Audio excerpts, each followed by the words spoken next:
used interchangeably. Geosynchronous just means that it passes through the same point once a day. If it isn't true geostationary, then we have a beautiful confirmation of spacecraft deployment.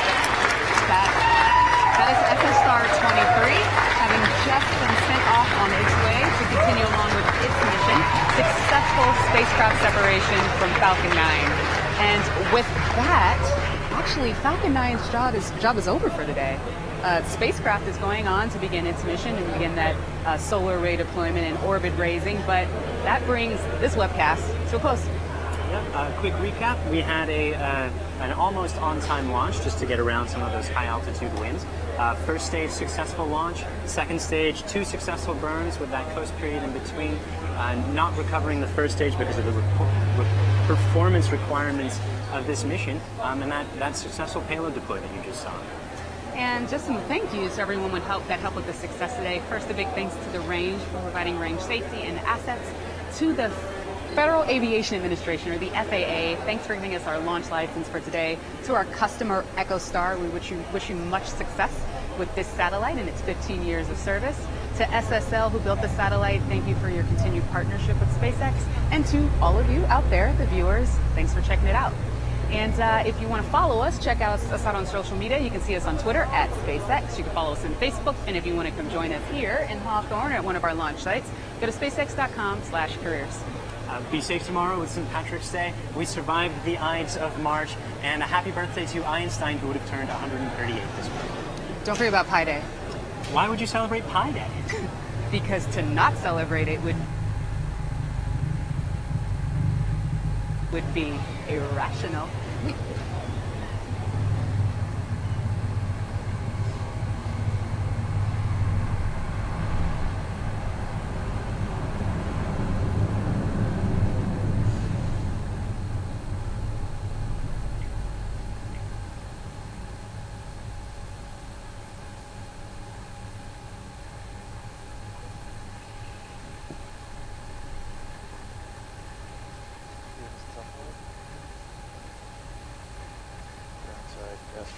Started.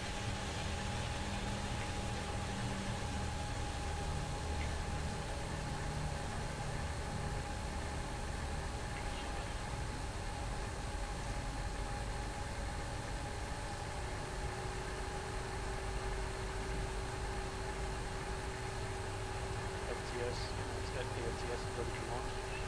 The FTS is ready for launch.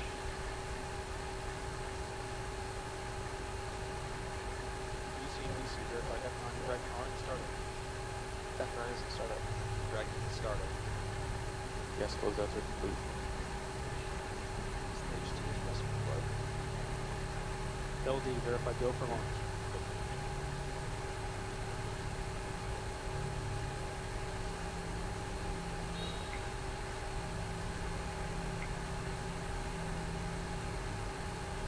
T-minus 30.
So we swap camera angles vehicles. While cloud cover may make some of them not visible, the rumble is still audible as Falcon and Dragon ascend through the atmosphere. We're about to reach supersonic speeds. You hear the call out on the net.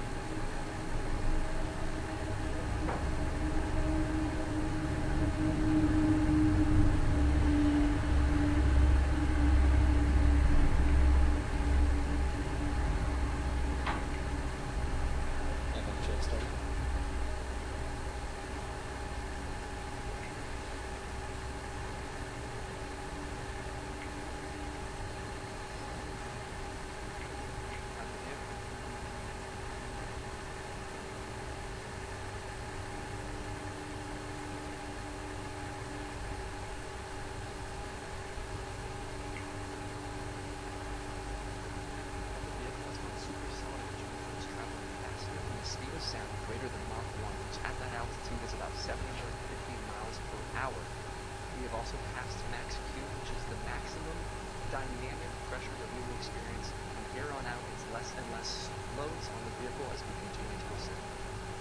Now, we're going to come up on 4 events in rapid succession. We'll let those happen, and then I'll briefly discuss what they were. But those are MECO, stage separation, second engine start, and then the boost back up.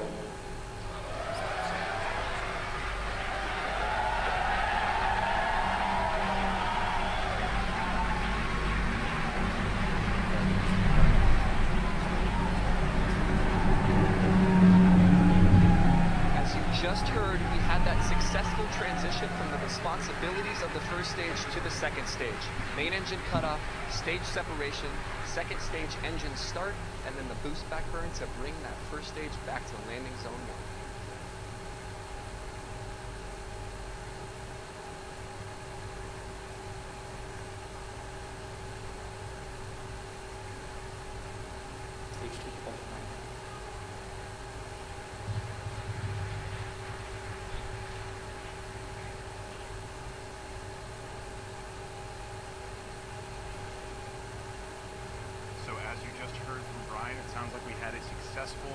Stage separation and a successful light of that second stage engine. That means that the Dragon is currently on its way to the International Space Station.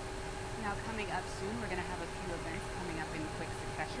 We're going to have the nose cone of Dragon deploy. That's at the very top of the spacecraft, protecting it from the aerodynamic pressures and forces during ascent. Once we get into the vacuum of space, we no longer need it, and it's just extra mass, so we'll jettison it. After that, the second stage burn will come to a conclusion, and shortly thereafter, Dragon will deploy. Once Dragon is off on its own, the first thing it does is it's going to extend its solar arrays, so we can start gathering that solar energy in preparation for its trip to the International Space Station. Once it has power, it'll also prime its propulsion systems. Dragon has 4 independent propulsion modules, and each of them is capable of thrusting it towards the International Space Station. Shortly thereafter, the bay door will begin its opening. That's guidance, navigation, and control. Bay door will open, and inside of that are all of Dragon's sensors that help us know where it is and help it find the International Space Station. It'll then begin to perform those height adjustment maneuvers and core-lifted burns that Tom talked about earlier in order to get it up to the exact location at the approach ellipsoid at the International Space Station to begin that process where the Canada arm will begin to grapple the Dragon spacecraft. And this is all going to happen over the course of 36 hours from today. Dragon has a long way to go after it separates from that second stage. However, right now, you can see on your screen on the right is that second stage engine nozzle currently burning and thrusting Dragon into a higher orbit. On the left is the first stage. You can see those rig fins deployed. That first stage is currently guiding itself down towards landing zone 1 in Cape Canaveral, Florida. About 1 minute until our entry burn is going to begin. Now that burn is intended to slow the vehicle down as it re-enters the atmosphere. If you come in down at those super high speeds, you're in the brake of the vehicle, so we got to slow it down so that it can actually guide itself from the site to the location that you're going to deploy. Once it gets closer, it will begin that landing burn, which is the final burn in the 3-burn recovery sequence, where the center engine E9 will ignite and slow the rocket all the way down to 0 velocity. You can currently see the cold gas thrusters in the left side of your screen. Those are helping to right the vehicle as it gets down further and further into the atmosphere. Make sure it's pointed in the correct direction. And then once it gets into the atmosphere, those rig fins are going to start turning, maybe only a little bit, to help guide it through the air as it gets down towards LZ1. As we get down to LZ1, we have that onboard Falcon camera. And we have that entry burn coming up in a few seconds. You can probably check it out here. Look on the right, you can see the first stage coming back in. That entry burn has begun.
We're all here very excited at headquarters, as are those excited wasps that you just saw on the landing zone 1 screen. So let's focus back onto the primary mission now, which is how second stage is performing with Dragon. Now, second stage follows a very different burn profile than first stage. First stage has 3 burns: the boost back burn, the re-entry burn, and then the landing burn. Second stage only has 1 burn before it actually departs from Dragon. So we're about to come up on that event here in about 30 to 60 seconds or so. We call that SECO number 1, which stands for Second Stage Engine Cutoff number 1. Follow through and listen to that, then we'll discuss the events that will occur thereafter.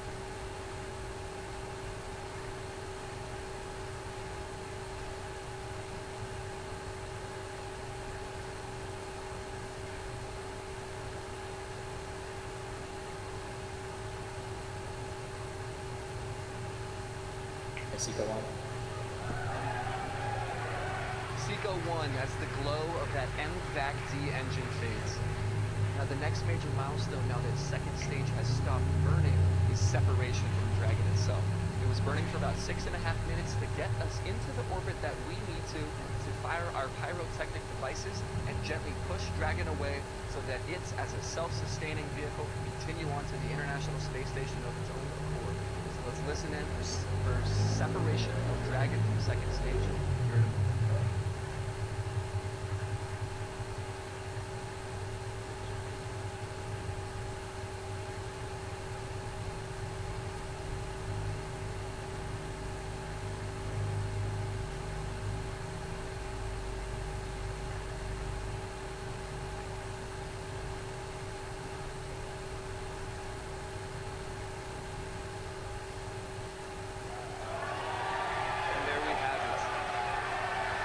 Looking at a view of Dragon and second stage separated as Dragon continues solo onto its mission to traverse over the next 64 hours or so to the International Space Station. Now it's worth reiterating what Dragon's going to be doing over the next few hours. The very first thing we do now that we are separated is we prime the propulsion system. This is when we open those pressure valves and enable us to fire our propellants so that we can readjust and orient our position out in space. We need to do that so that we can point at the tracking and data relay satellite system first. once we acquire those ground stations, we can confirm communication with Dragon, which opens the door for all of the events that follow. Now, after we establish TDRS, we do an event called Solar Array Deployment. As Tom mentioned earlier, the solar arrays unfurl from the side of the trunk after their fairings are released. They are doing that so that we can recharge energy harvested from the sun, so that our onboard batteries will last this multi-day journey up to the space station. That solar array deployment occurs at about T plus 10, 11, 12 minutes or so that will come up soon, and we will provide coverage of that deployment.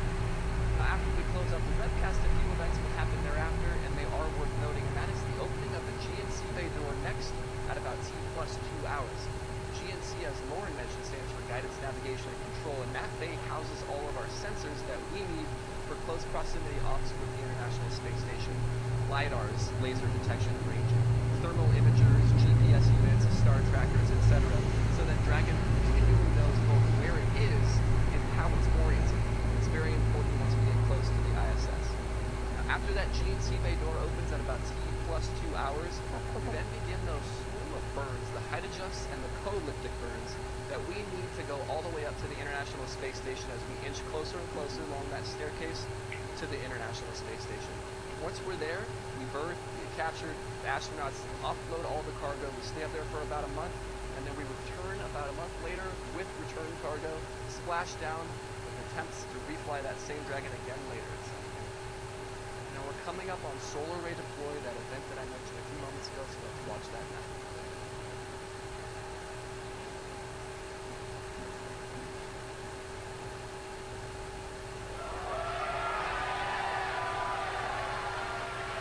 There you have it.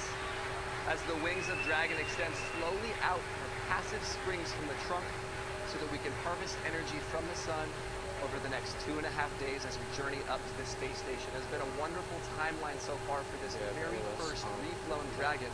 Best of luck and continue on to your mission to the International Space Station. With that, we are coming to a close on our webcast. It's been a successful day for SpaceX, starting with Falcon 9, a successful launch of the first stage and the second stage as well, with the second stage taking Dragon to its intended orbit, and stage 1 returning to land for our 5th successful on-land recovery. And Dragon has had a wonderful start to its mission. The first reflown Dragon is now in space on its own accord. Its solar panels are deployed, and it's beginning the process of its extended mission. So like we've been saying, Dragon's journey is going to take about 36 hours to complete to get to the ISS. Please follow along with all of our media channels to follow along with exactly how Dragon's doing. We'll be keeping you as up to date as we can. We'd like to thank NASA for being our partner in these resupply missions, now the 11th that we've flown. We thank you, the viewers, for tuning in. Thanks for watching yet another successful SpaceX launch. Falcon 9's on internal power.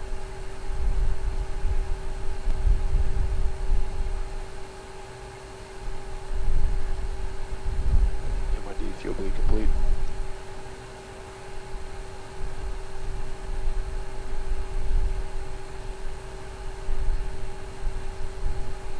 Vehicles in self-align.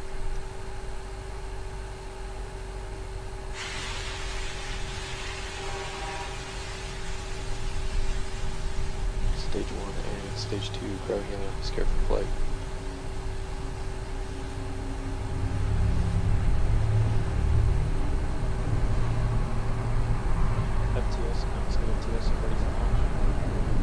AFTS is ready for launch.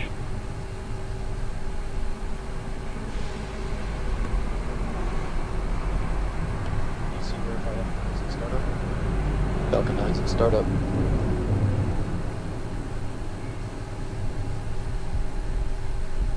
Stage 1 and Stage 2 press LD flight. verifies go for launch, go for age of reflight.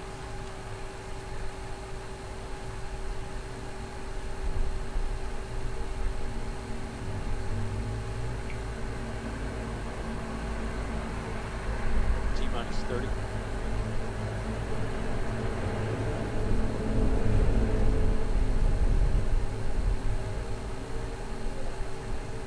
T-minus 20. Falcon 9 is configured for flight.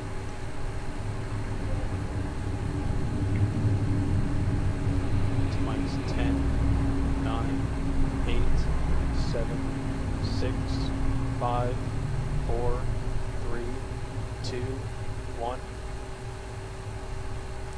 Liftoff of Falcon 9, the world's first reflight of Orbital-class rocket.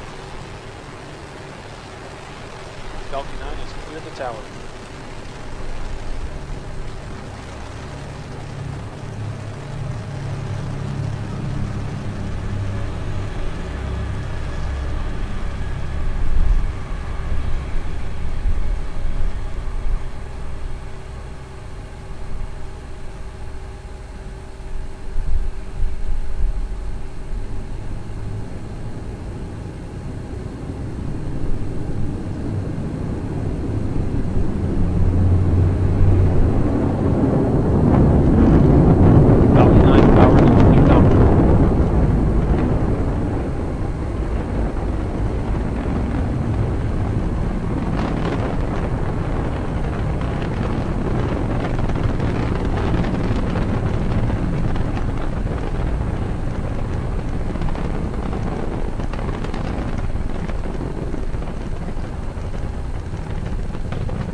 Stage separation confirmed.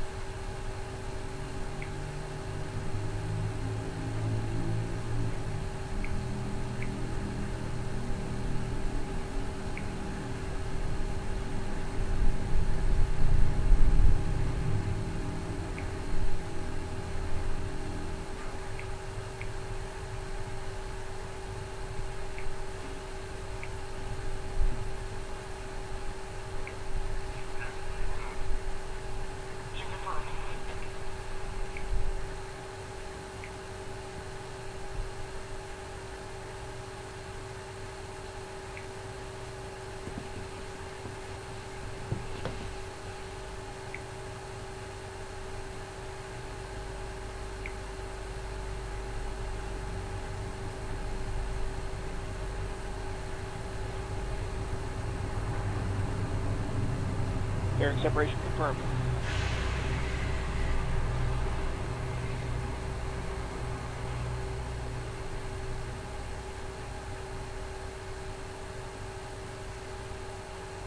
Recovery vessels have AOS.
First stage AFTS has saved.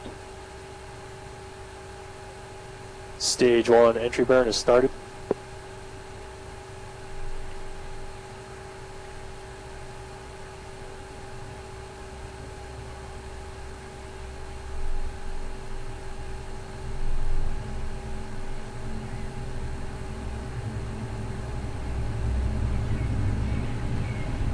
And stage 1 entry burn shut down.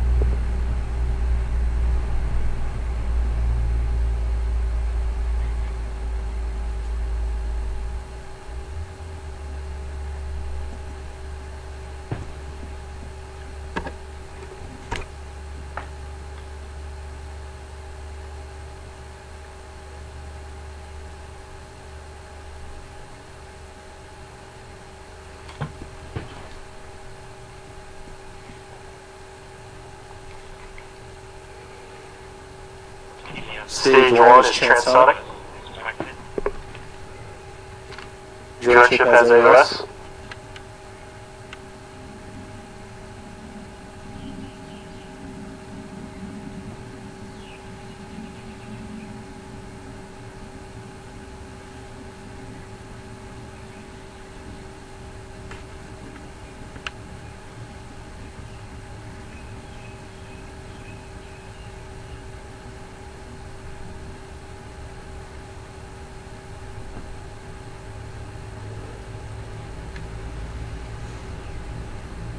Second stage AFTS has saved.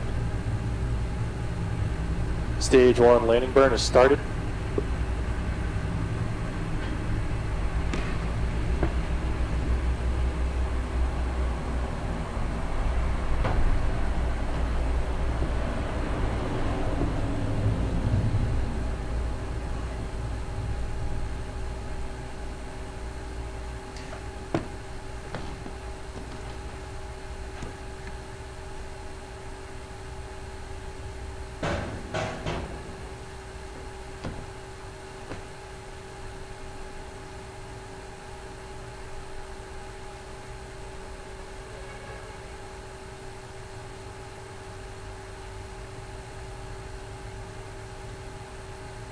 Falcon 9 has returned again. Landing operators moving to procedure 11.100 on ECRY and ECF9net.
SES-10 deploy confirmed.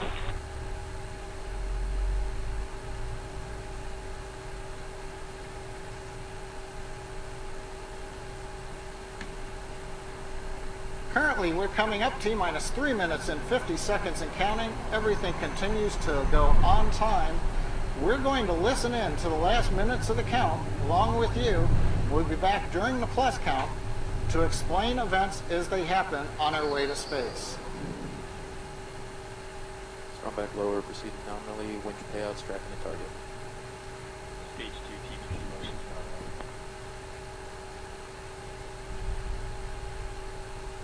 Stage 1 lock, slow down.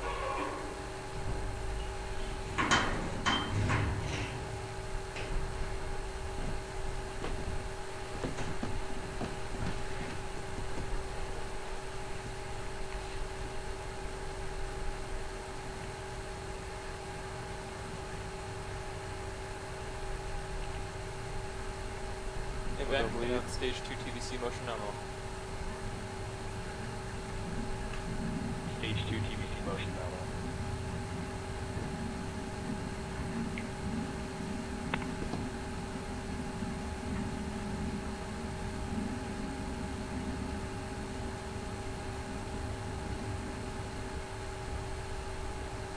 Stage 1 lock, slow, close out.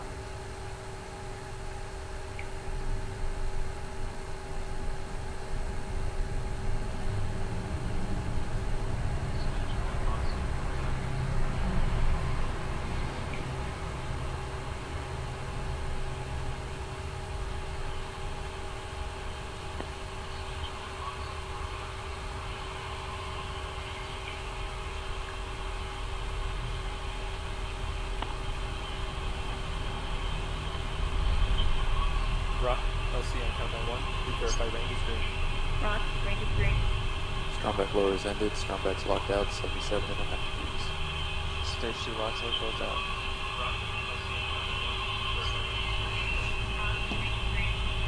Stromback lower is ended, Stromback's locked out, 77.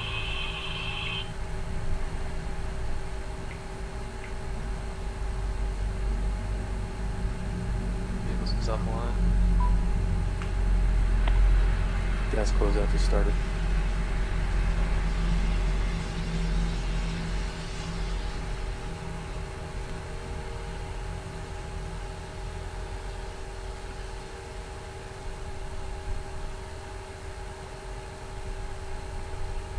T-tab setup complete. FTS, it's AFTS is ready for launch. AFTS is ready for launch. Ground side gas BC closeout verify complete. Falcon 9 is in startup. Falcon 9 is in startup. Stage 2 pressing the flight. LD verify go for launch. LD go for launch.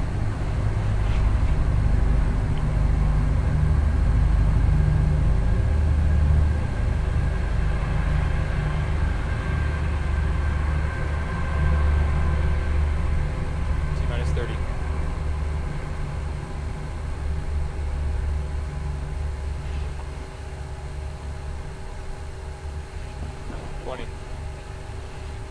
Stage 1's pressing the flight.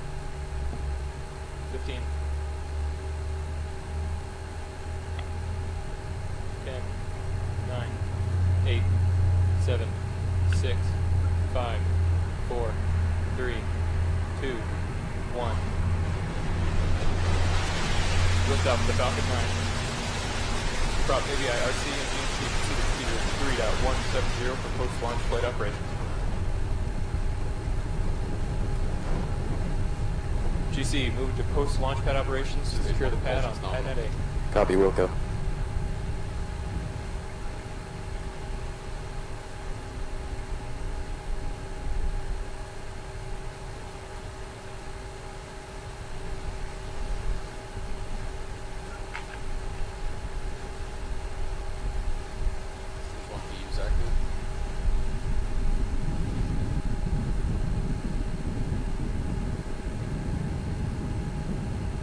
F9 power and telemetry nominal. T plus 53 seconds into flight. We've just heard the call outs that engines are nominal. We've also got good status on the avionics system. We're coming up on maximum dynamic pressure.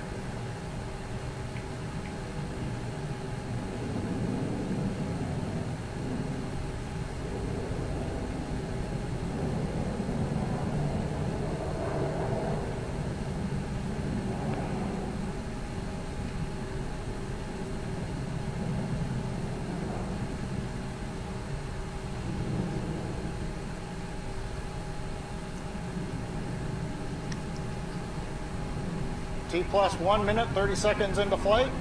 Merlin engines continue to perform nominally. We've heard a call out of MVAT-D engine chill has begun. That indicates that propellants now are being fed to the front of the turbo pump on the upper stage engine to chill it as we get ready to light the upper stage engine in just about 45 seconds. We're coming up on several major activities all at once. At about T plus 2 minutes and 24 seconds, we should have cutoff of the 9 first stage engines, stage separation, ignition of the upper stage engine, and right afterwards, reignition of 3 first stage engines for boost back burn. Let's listen and watch together.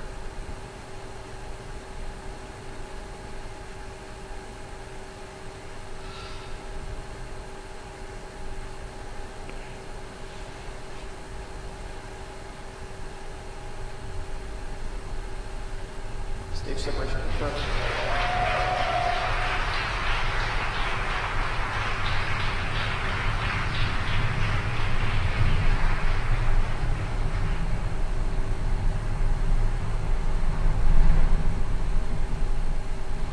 Baja AOS.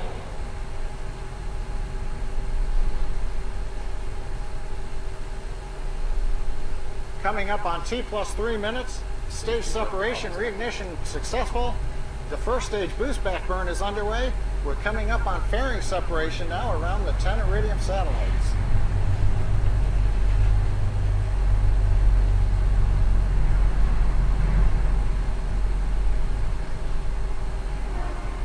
Fairing separation confirmed. 3 minutes and 23 seconds into flight. You can hear the applause at SPACEX. Smaller crowd, many of our folks drove up actually to watch the launch from Vandenberg, just about 180 miles up the road from us. First stage, grid fins are deploying. You can see the new dark gray titanium grid fins. They deploy a little more slowly than the old lighter weight aluminum fins. Second stage engine burn continues to look nominal. Chamber pressure is good. Trajectory looks good for the second stage.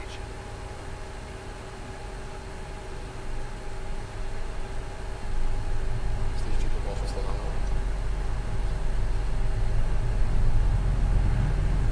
4 minutes into flight, you can see the grid fins are fully deployed. We're listening for when the drone ship has what they call AOS, acquisition of signal. That'll indicate the telemetry from the first stage is being received by the drone ship. The drone ship does not send commands to the first stage in flight. 4.5 minutes into flight, the upper stage engine continues to perform nominally. Stage 1 and Stage 2 power and telemetry remain nominal.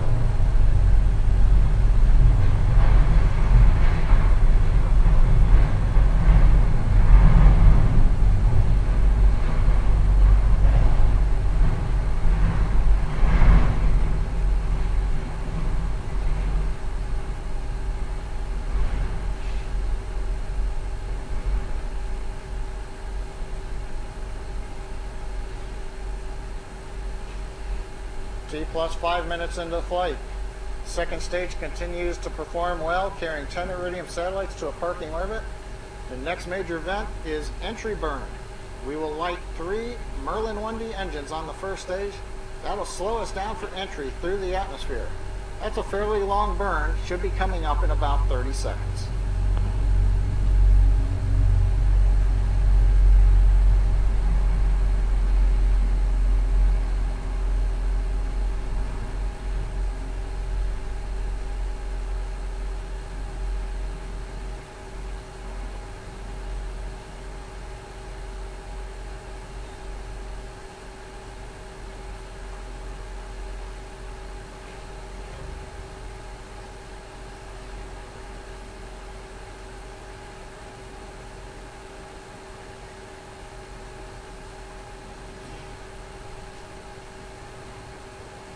Six minutes into flight, you can see the entry burn is underway on the Falcon 9 first stage.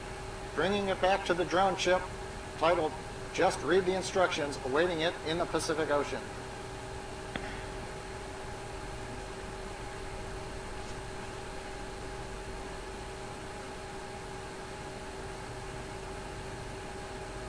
Stage 1 ATSS. Entry burn is complete. The next burn will be the landing burn. So right now we're coming up on 7 minutes. It's actually 6 minutes and 40 seconds into flight.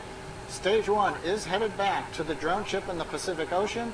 Second stage continues to head south towards Antarctica as we head for a parking orbit, which is expected shortly after T plus 9 minutes. AOS on the drone ship means acquisition of signal. The drone ship now receiving telemetry from the Falcon 9 first stage. As a reminder, weather conditions are borderline out at the drone ship.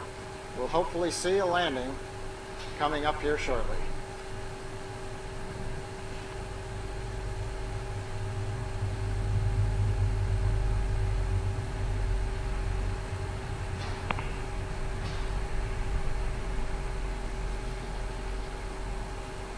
Landing burn is underway.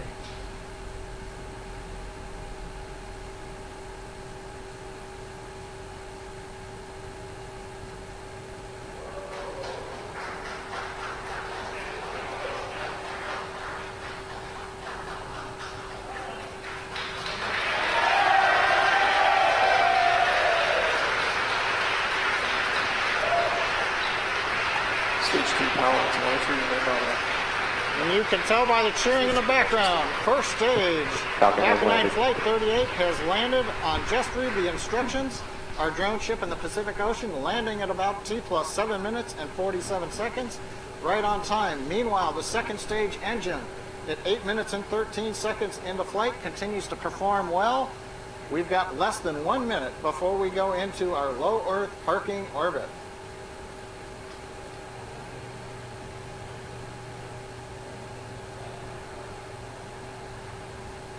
Stage 2 ANTS has saved.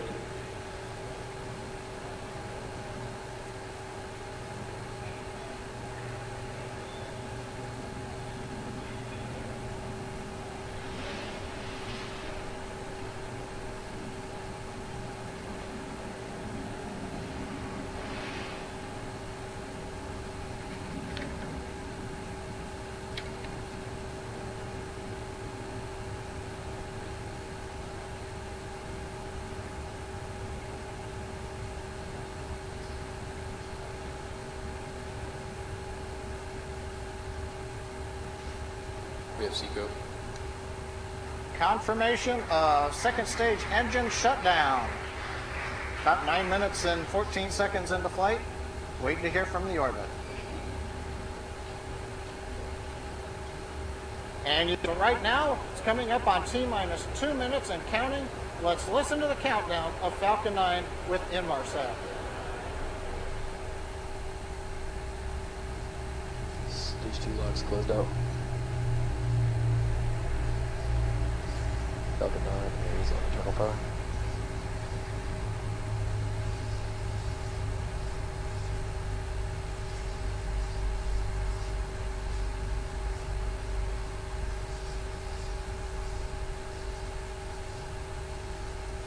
Vehicles in self-align.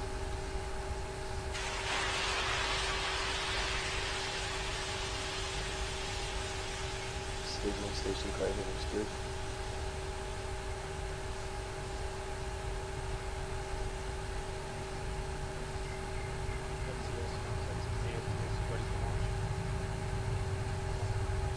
ASTS, go for launch.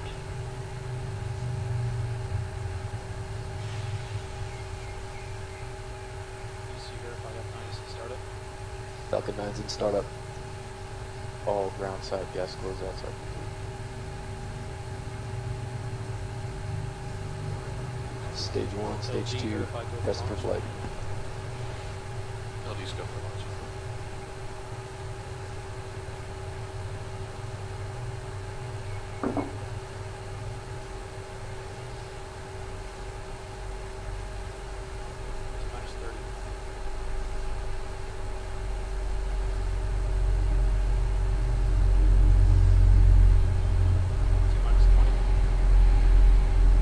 Falcon 9's configured for flight.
just over T plus 1 minute into flight. We're hearing nominal callouts. The Merlin engines have throttled down in preparation for passing through the period of maximum dynamic pressure. Vehicle experiencing maximum aerodynamic pressure.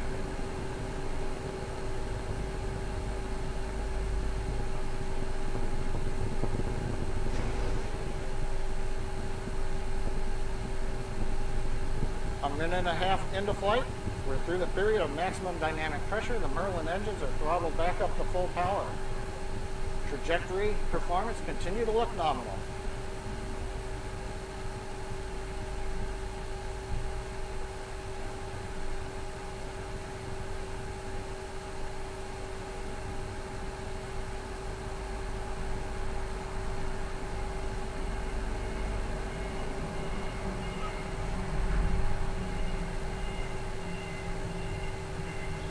Impact engine chill has begun.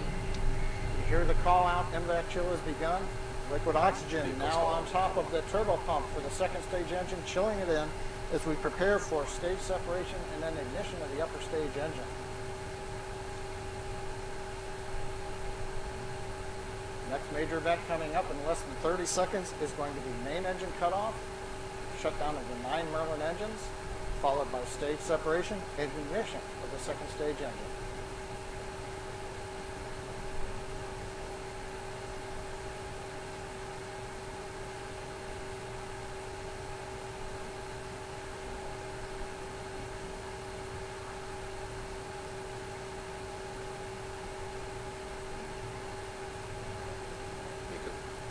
Stage set for top.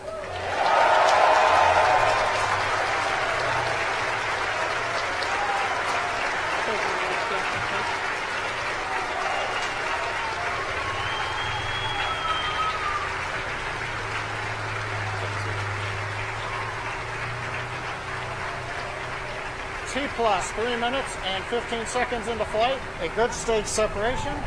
Ignition of the upper stage engine. Next event coming up in about 15 seconds. Fairing separation.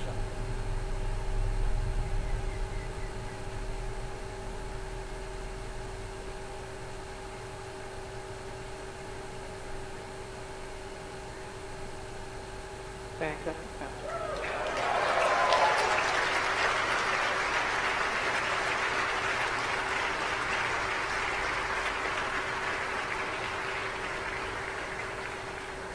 T plus 3 minutes, 50 seconds into flight. We saw a good fairing separation. We heard confirmation over the countdown net. Second stage engine continues burning. This will go until about T plus 8 minutes and 38 seconds, at which time we would have shutdown in a parking orbit around the Earth. Second stage engine is on the first of 2 planned burns. As I said, the first one will put us in a parking orbit, followed by a second burn about 27 minutes into flight that would put Inmarsat into a geostationary transfer orbit, followed shortly afterwards by spacecraft separation. Performance continues to look nominal on the upper stage. Chamber pressures look good, engine looks good, trajectory looks good.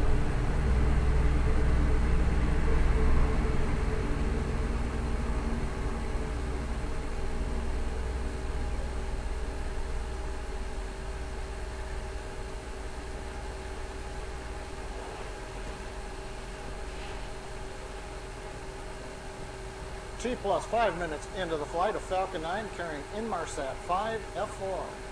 Performance continues to be nominal.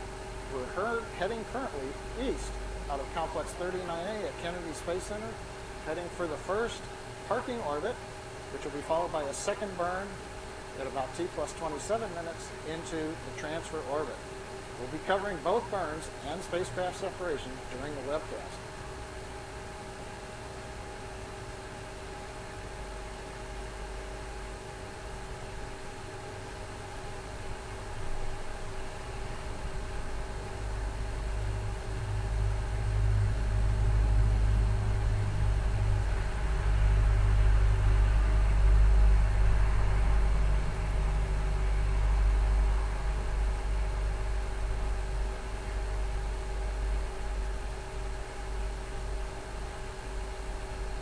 T plus 6 minutes. Performance continues to be nominal. About 2.5 minutes left in this first burn of the upper stage engine. As a reminder, in webcasts in the past, we've also been watching first stage at this time.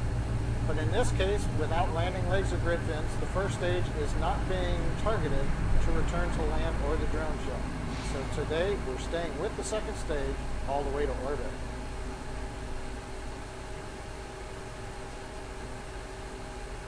Second stage continues to follow the normal trajectory.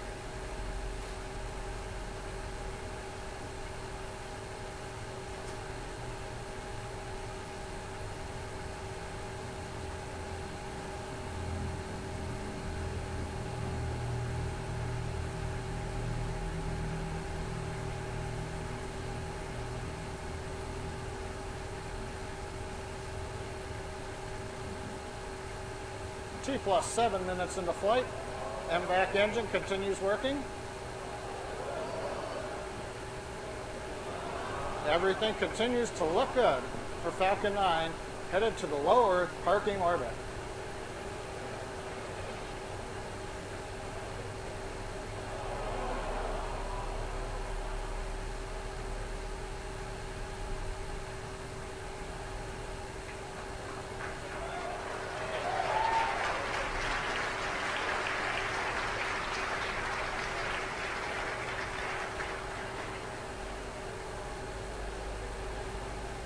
First stage lost.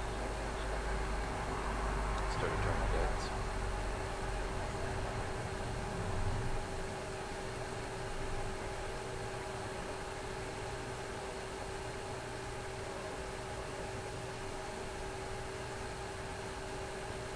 T plus 8 minutes into flight. We're just over half a minute away from the planned shutdown of the MVAC-D engine on the second stage. Trajectory looks nominal. Propulsion continues to look nominal. And when we get shut down, we'll wait and listen for the call from the guidance engineer letting us know how the orbit looks.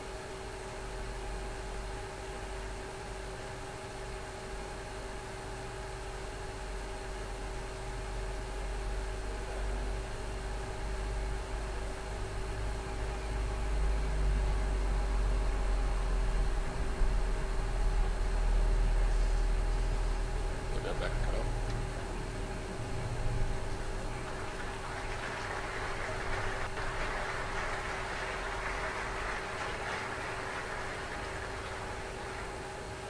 EA calls are signal inspected. For unit traffic out. We've had shutdown of the upper stage engine right on time. Trajectory looks good. It looks like we have a good parking orbit. So this completes the first of 2 burns of the second stage engine.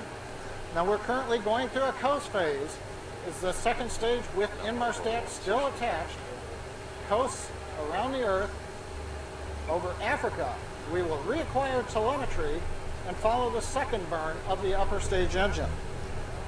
That'll be at about T plus 27 minutes. So the plan right now is we'll continue the webcast, but we'll come back with status updates starting at T plus 26 minutes.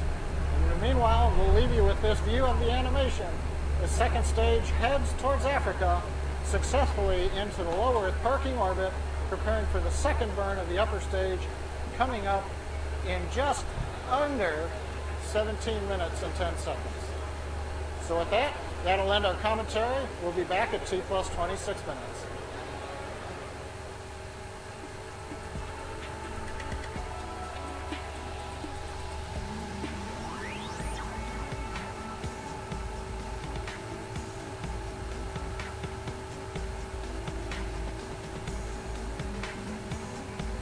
Approaching the equator off of Africa, this is where we're going to light the upper stage engine. This burn's going to last about a minute. Currently, we are pulsing small cold gas settling thrusters to make sure the propellant's at the bottom of the tank, right at the inlet to the engine. So we're waiting to watch for the upper stage engine ignition coming up in just about 10 seconds or so.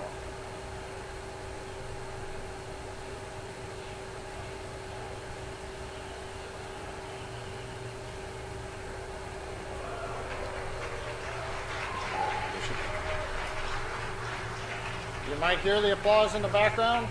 MVAC engine has relit This is the start of about a 1 minute burn.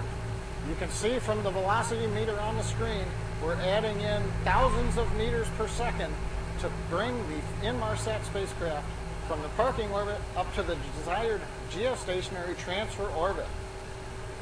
As I said, this burn will last about a minute total. Then we'll wait and hear how the orbit looks.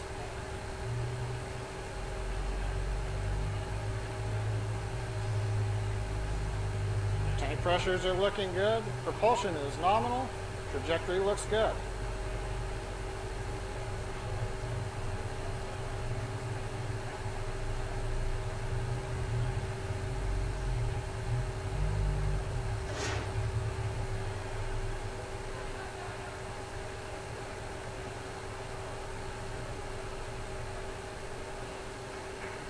There we go.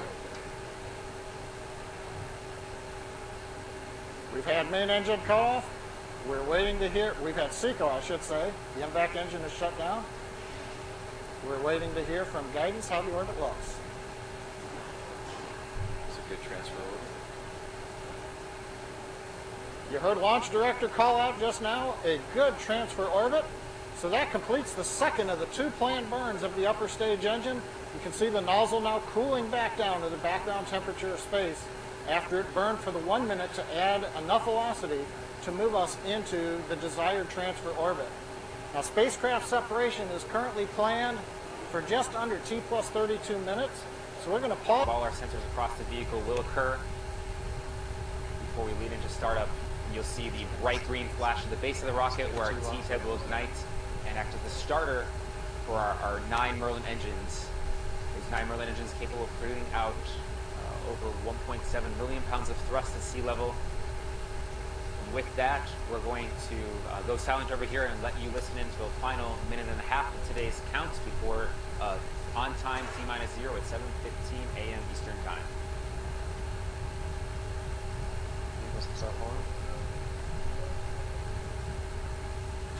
I suppose I started.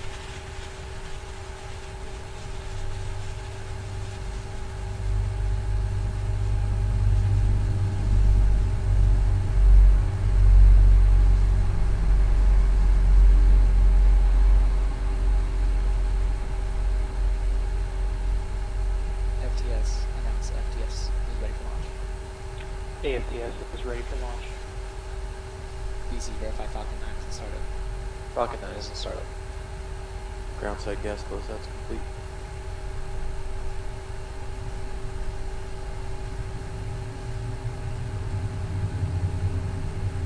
LD verify go for launch. Go for launch. Stage 2, pressing for flight.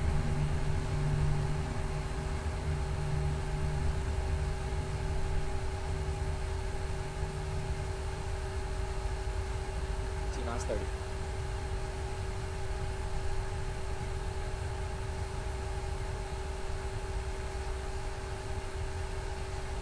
T-minus 20. Stage 1, pressing for flight.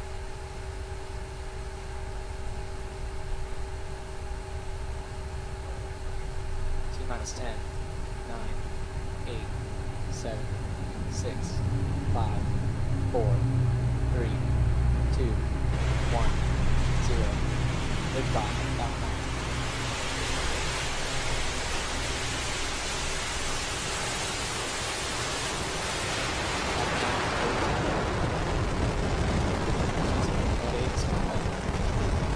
Copy, go for Stage 1, propulsion is not.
And Falcon 9 is delivering the National Reconnaissance Office's satellite to orbit right now.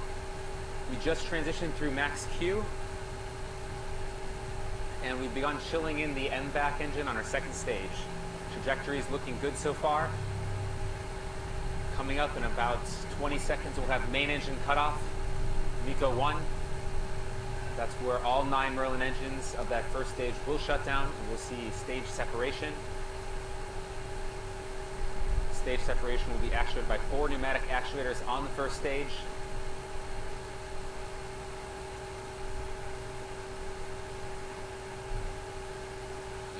And we have main engine cutoff. And stage separation has been confirmed. And you can see the first stage there flipping back. Use the nitrogen thrusters. And the boost back burn of that first stage.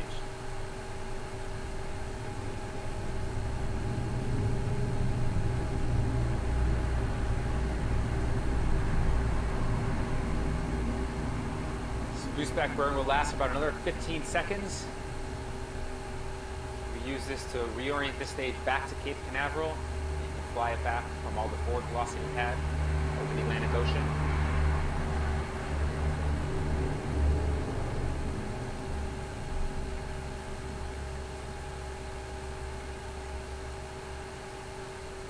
We also had a successful fairing separation of the second stage. As we mentioned previously, we will not be covering the remainder of the primary mission due to the nature of the classified payload on board, but we are covering our first stage as it's making a landing attempt back at landing zone 1, and that's what you're seeing on your screen right now. On the right side is an onboard camera looking down from our interstage. That stage itself is 12 feet in diameter, and over 100 feet tall, so you're looking down the length of that stage, and those grid fins also deployed, those grid fins guiding us back through Earth's atmosphere. On the left side of the screen, you're seeing our assets on ground tracking that rocket, the first stage as it's making its way back.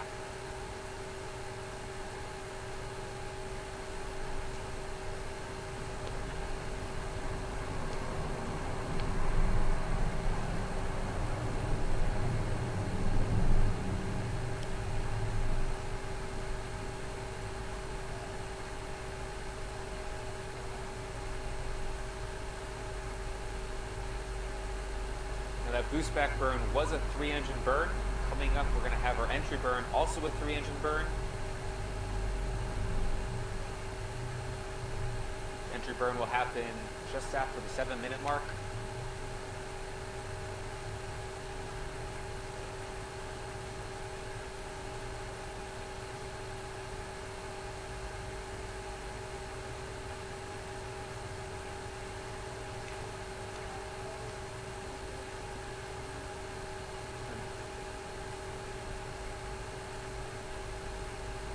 First stage has passed its apogee. It's over 130 kilometers above the surface of the Earth. Those white puffs you're seeing are those nitrogen thrusters on board, which we also use for controlling the vehicle and a guided descent back to landing zone 1.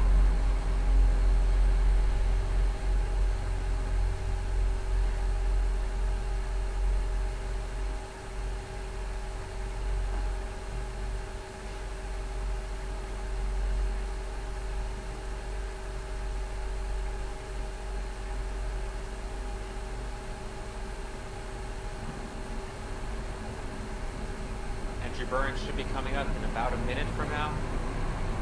You see 3 engines ignite at the base of the rocket. We use that to slow down all of the vertical velocity as the rocket is now falling back to the Earth's surface and accelerating.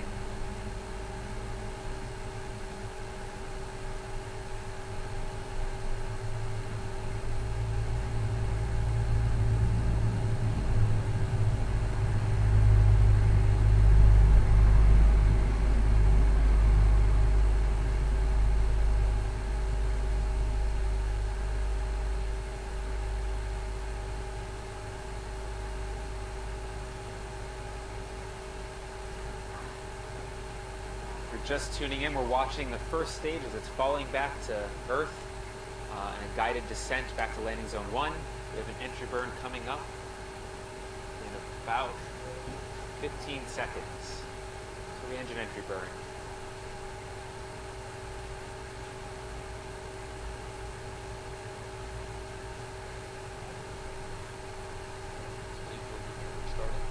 And we've entered the entry burn startup. And we have ignition of the entry burn.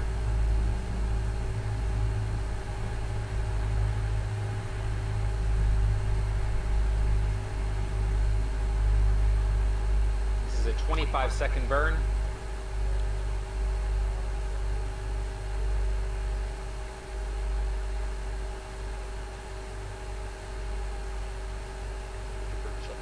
And we have shutdown for the first stage.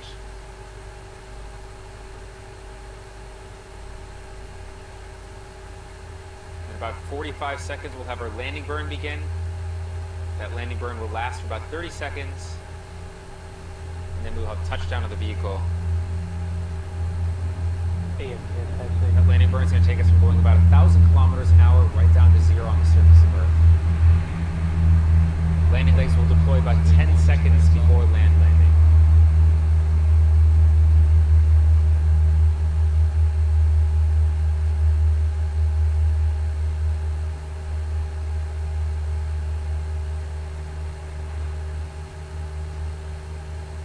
Stage 1 just passed through transonic regime.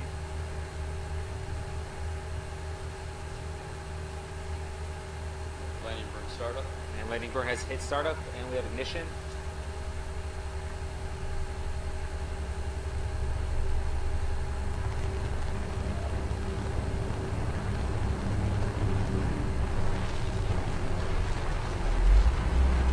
So the landing legs are playing in a few seconds. Legs deployed.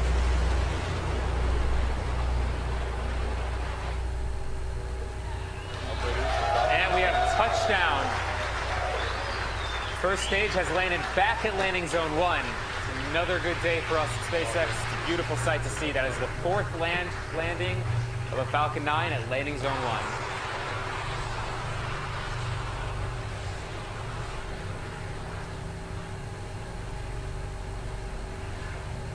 And with that landing, that's going to conclude our coverage for today's webcast. It is a beautiful sight, certainly, to bring back another first stage. We will be putting that rocket through some inspections and then getting it ready for another launch for a future mission coming up in our very busy manifest for the remainder of the year.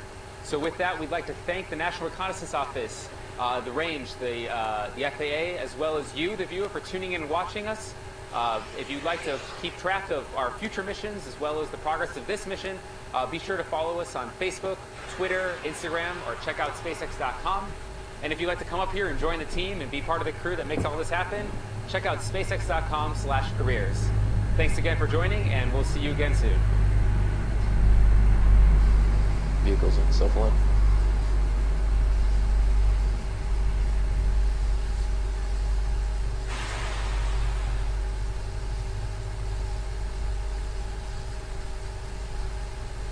Securing stage 1 and stage 2 heaters.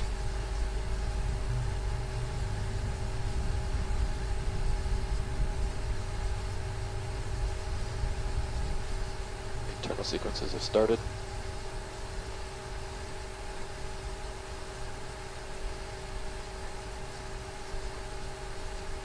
Stage 1 and stage 2 pressing forward, strong back retrap.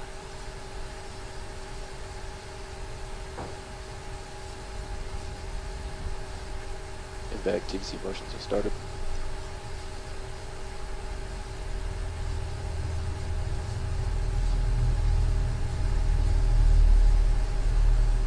And MID and impact. Fuel bleed has started.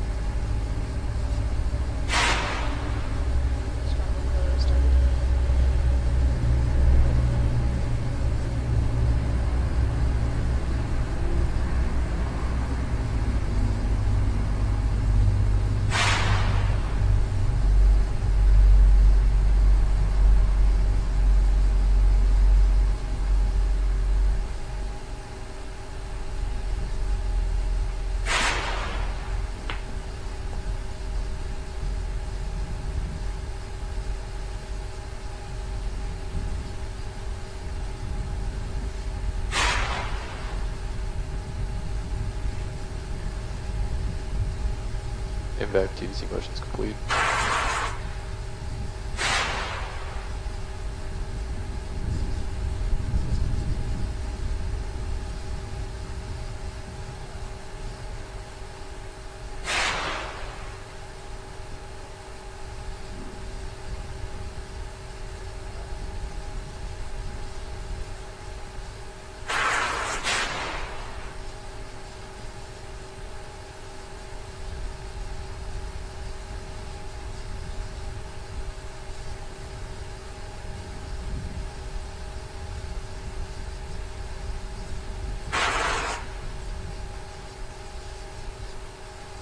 Program bleed verification.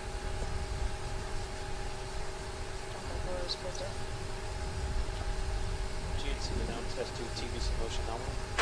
GNC confirms TVC motion nominal. Stage 1 locks closed out.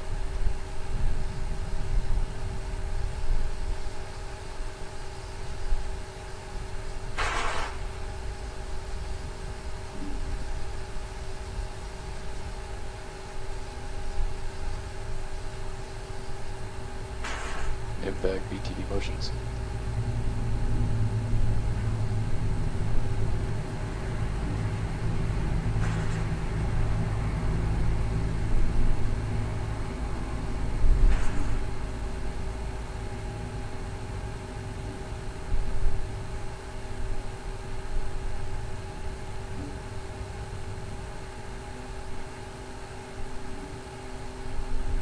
Stage 2 lock secured. Falcon 9's on internal power.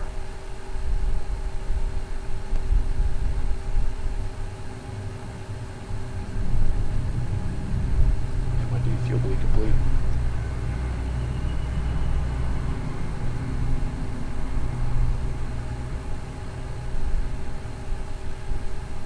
Vehicles in self-align.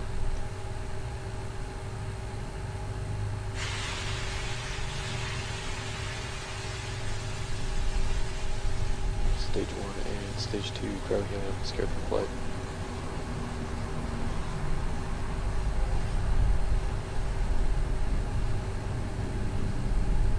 FTS announced AFTS is ready for launch. AFTS is ready for launch.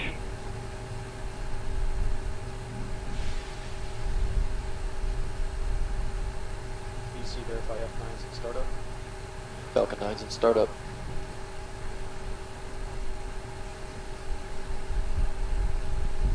Stage 1 and Stage 2 press LD flight. verifies go for launch, go for age of reflight.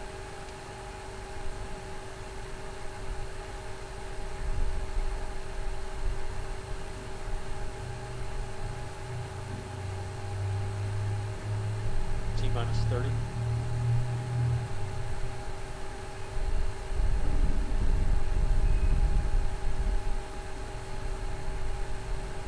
T-minus 20. Falcon 9 is configured for flight.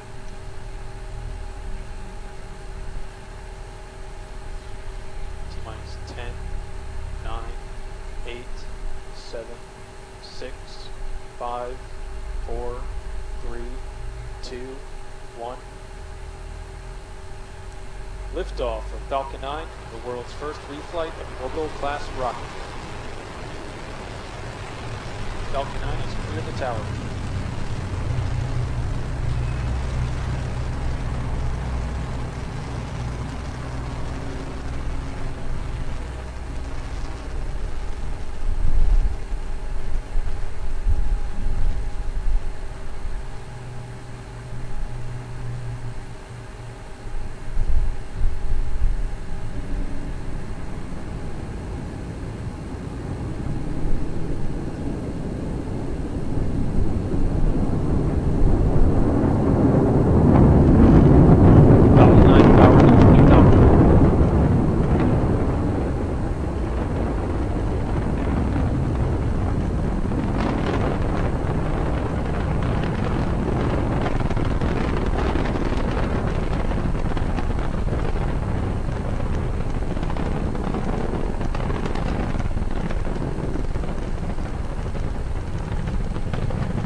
Stage separation confirmed.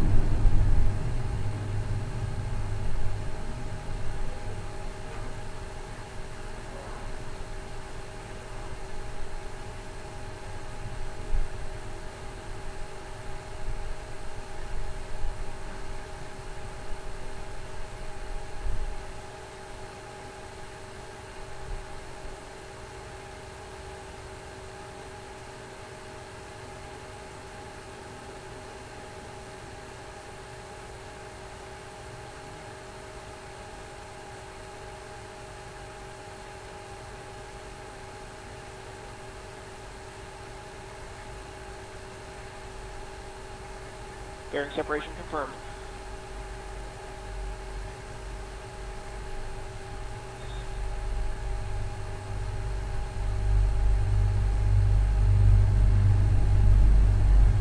Recovery vessels have AOS.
First stage AFTS has saved. Stage 1 entry burn has started.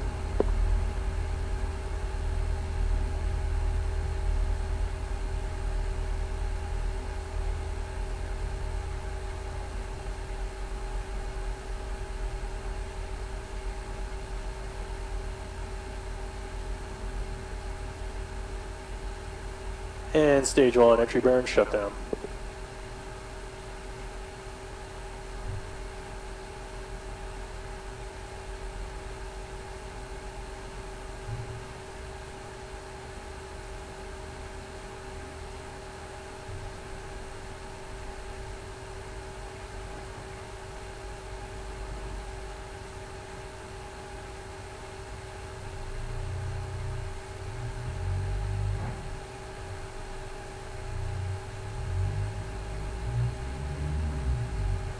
Stage 1 is transonic. Drone ship has AOS.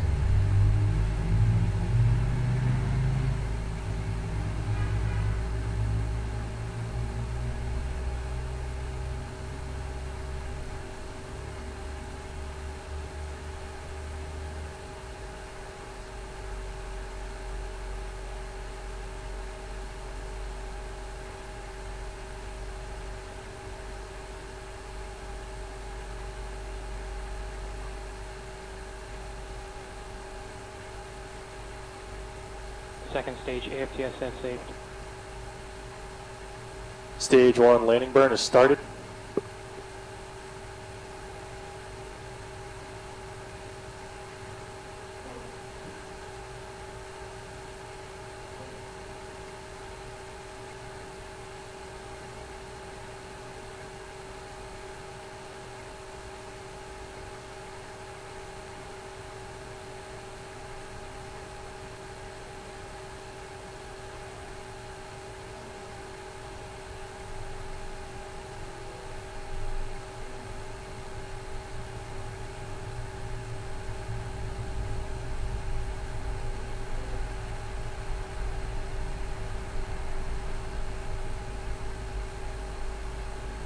Falcon 9 has returned again. Landing operators moving to procedure 11.100 on ECRY and ECF9 net.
SES-10 deploy confirmed.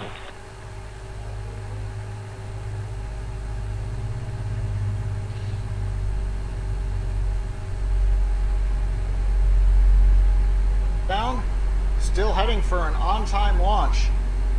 Currently on the Falcon 9, we have finished loading fuel on both the first and second stage. Liquid oxygen is continuing to load. That'll last until the last 2 to 3 minutes. The strongback right now is getting ready to begin moving away from the rocket. The clamp arms will open up and the strongback will recline to the launch position of 77.5 degrees. Currently, the Iridium satellite is on internal power, working no issues. They are ready to go.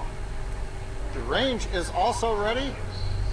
Everything is clear for Falcon 9 launch to head down range and for the first stage to land. And finally, the weather.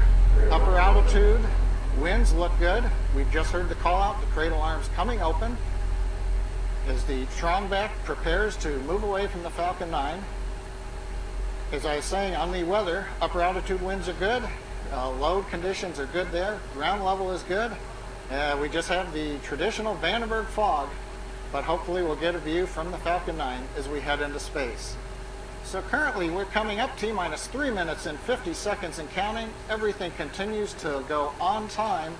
We're going to listen in to the last minutes of the count along with you. We'll be back during the plus count to explain events as they happen on our way to space. Strongback lower, proceeding nominally, winch payouts, tracking the target. Stage 2 TVC motions now.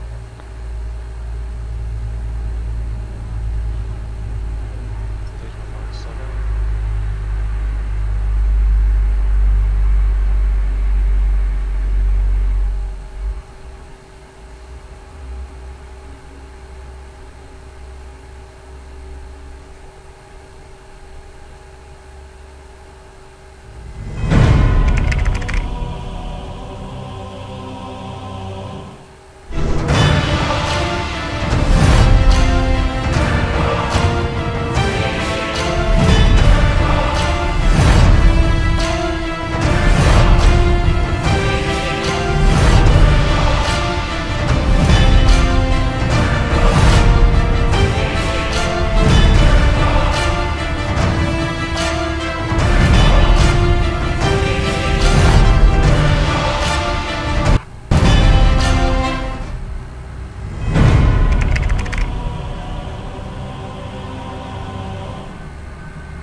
Rock, LC on countdown 1. Please verify range is green. Rock, range is green. Strombeck lower is ended. Strombeck's locked out, 77.5 degrees. Stage 2 lock slope closed out.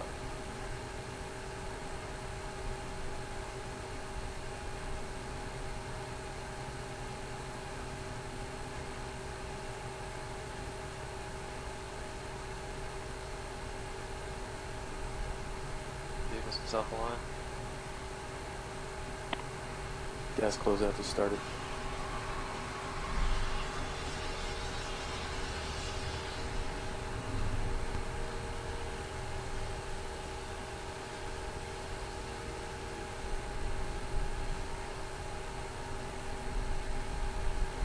T-tab setup complete. FTS, announce AFTS is ready for launch. AFTS is ready for launch. Ground side gas BC closeout verify complete. Falcon 9 is in startup. Falcon 9 is in startup.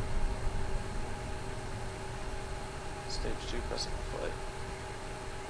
LD verify go for launch. LD go for launch.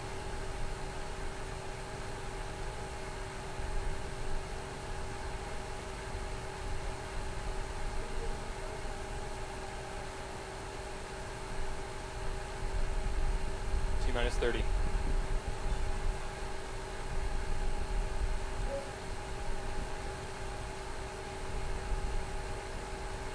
20. Stage 1's pressing for flight. 15. 10. 9. 8. 7. 6. 5. 4. 3. 2. 1. Lift off the Falcon 9. Prop ABI, RC, and GMC can see the computer 3.170 for post-launch flight operations. GC, move to post-launch pad operations to secure the pad on pad net A. Copy, Wilco.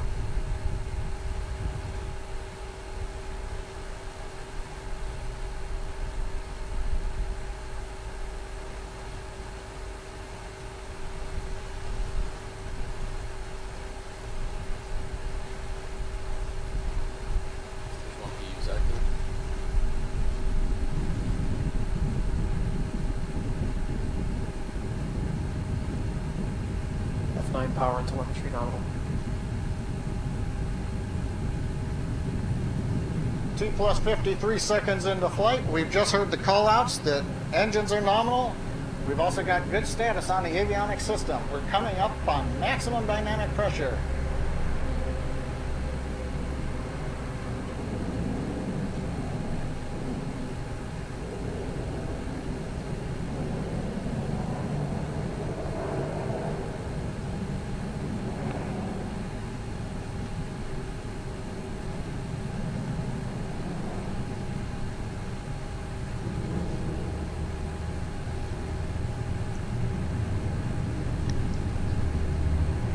T plus 1 minute, 30 seconds into flight. Maryland engines continue to perform nominally. We've heard a call out of MRAT-D engine chill has begun. That indicates that propellants now are being fed to the front of the turbo pump on the upper stage engine to chill it as we get ready to light the upper stage engine in just about 45 seconds. We're coming up on several major activities all at once. At about T plus 2 minutes and 24 seconds, we should have cutoff of the 9 first stage engines, stage separation, ignition of the upper stage engine, and right afterwards, reignition of 3 first stage engines for boost back burn. Let's listen and watch together.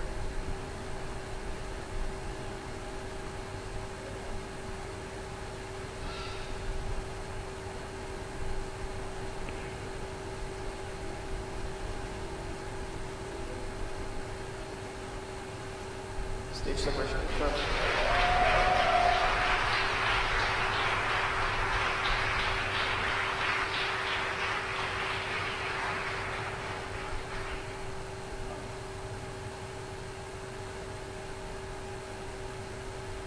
Baja AOS.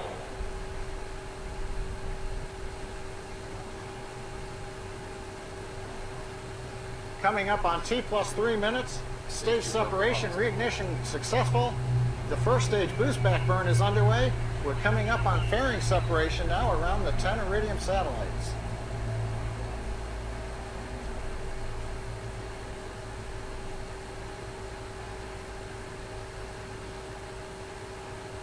Fairing separation confirmed. 3 minutes and 23 seconds into flight. You can hear the applause at SPACEX. Smaller crowd, many of our folks drove up actually to watch the launch from Vandenberg, just about 180 miles up the road from us. First stage, grid fins are deploying. You can see the new dark gray titanium grid fins. They deploy a little more slowly than the old lighter weight aluminum fins.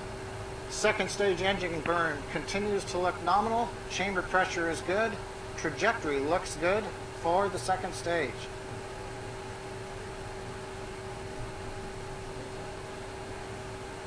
Stage 2 propulsion still nominal. 4 minutes into flight, you can see the grid fins are fully deployed. We're listening for when the drone ship has what they call AOS, acquisition of signal. That'll indicate the telemetry from the first stage is being received by the drone ship. The drone ship does not send commands to the first stage in flight.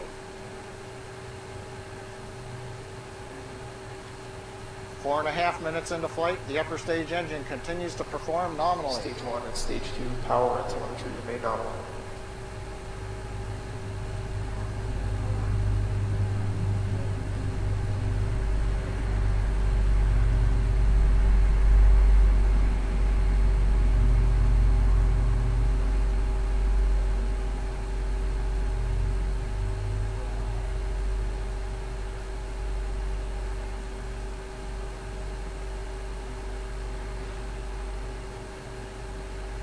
T plus 5 minutes into flight.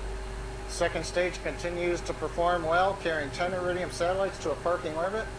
The next major event is entry burn. We will light 3 Merlin 1D engines on the first stage. That'll slow us down for entry through the atmosphere. That's a fairly long burn, should be coming up in about 30 seconds.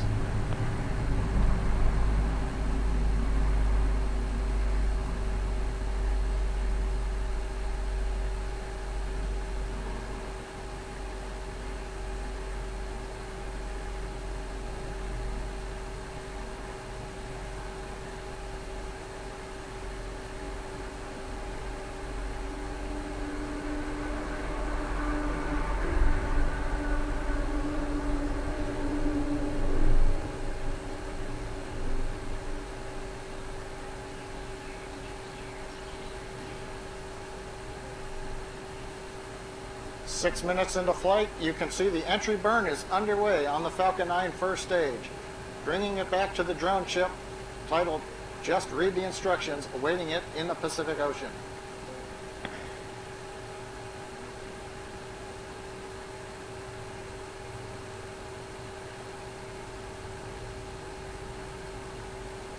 Stage 1 APSS. Entry burn is complete. The next burn will be the landing burn. So right now we're coming up on 7 minutes. It's actually 6 minutes and 40 seconds into flight. Stage 1 is headed back to the drone ship in the Pacific Ocean. Second stage continues to head south towards Antarctica as we head for a parking orbit, which is expected shortly after T plus 9 minutes. AOS on the drone ship means acquisition of signal. The drone ship now receiving telemetry from the Falcon 9 first stage. As a reminder, weather conditions are borderline out at the drone ship. We'll hopefully see a landing coming up here shortly.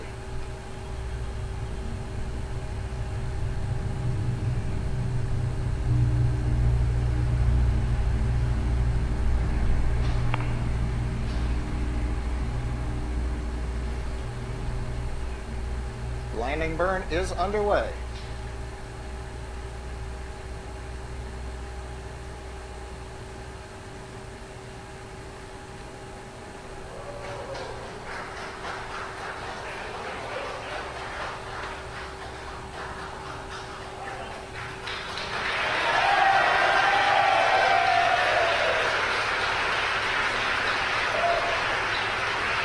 Stage 2 power and telemetry remain nominal.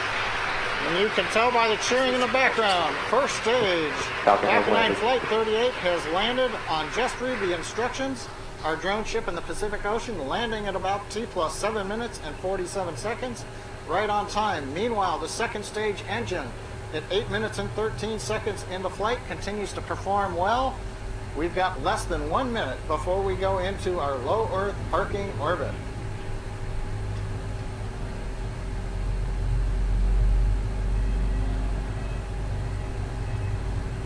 Stage 2, AFTS now saved.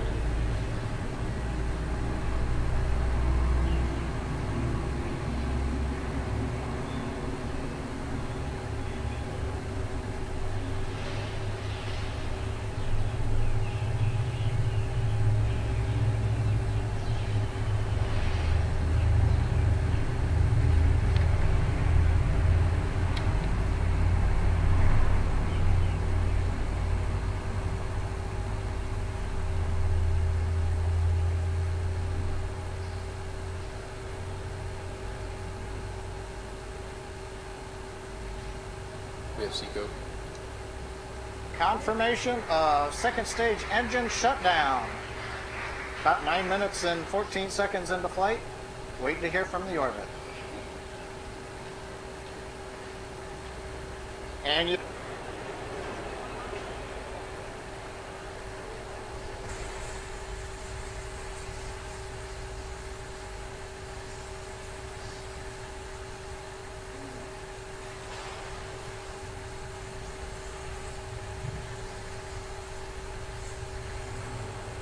Today, SPACEX is launching Inmarsat 5 Flight 4, or as you might have seen on their Twitter feed, I5F4. It's on behalf of our customer, Inmarsat. Inmarsat was originally set up in 1979 by the International Maritime Organization to enable ships to stay in constant contact with the shore and to call for help in an emergency, no matter how far out to sea. Today, Inmarsat's customers cover many different sectors, with the common thread being the need to communicate in places where terrestrial telecom networks are unreliable or simply cannot reach. Inmarsat 5F4 is the fourth satellite in the Global Express constellation, the world's first globally available high-speed mobile broadband service. As the only operator of a global Ka-band network, Inmarsat created the Global X platform to enable communities across the world to benefit from the emerging digital society. Inmarsat's GX network entered global commercial service in December 2015. Inmarsat 5 Flight 4 adds further capacity to the network, as well as in-orbit redundancy that further upgrades the reliability and resilience of Inmarsat service offerings. The first 4 Global Express satellites, including today's Flight 4, were constructed by Inmarsat's partner, Boeing Network and Space Systems.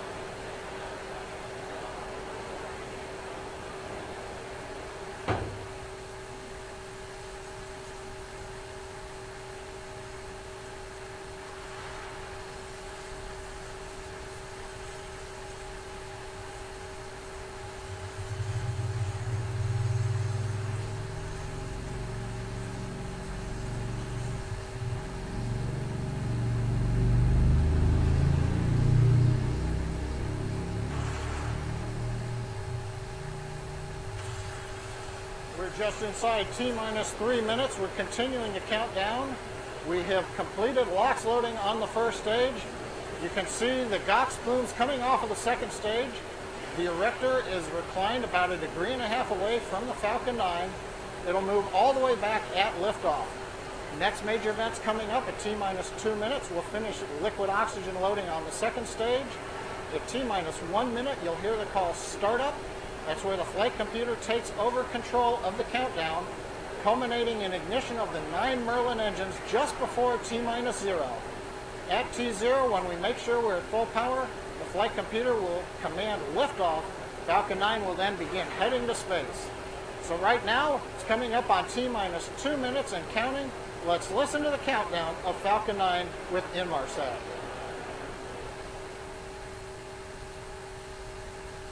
Stage 2 LOX closed out. Falcon 9 is on internal power.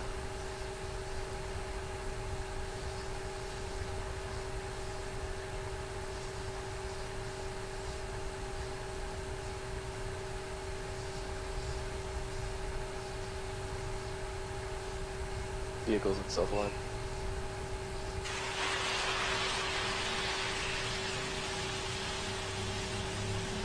Stage 1, Stage 2, cloud getting secured.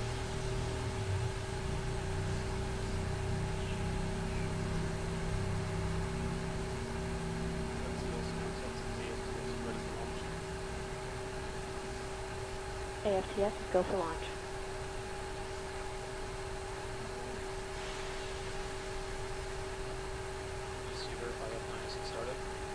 Falcon 9's in startup. All ground side gas closeouts are complete. Stage 1, Stage 2, passenger flight. LG's go for launch.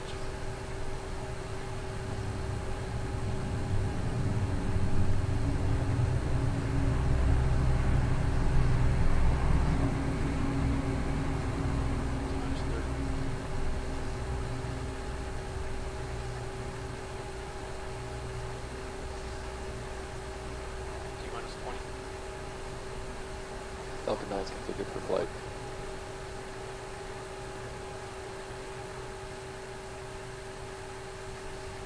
T-minus 10, 9, 8, 7, 6, 5, 4, 3, 2,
Just over T+1 minute into flight, we're hearing nominal callouts. The Merlin engines have throttled down in preparation for passing through the period of maximum dynamic pressure. Vehicle experiencing nice severe dynamic pressure.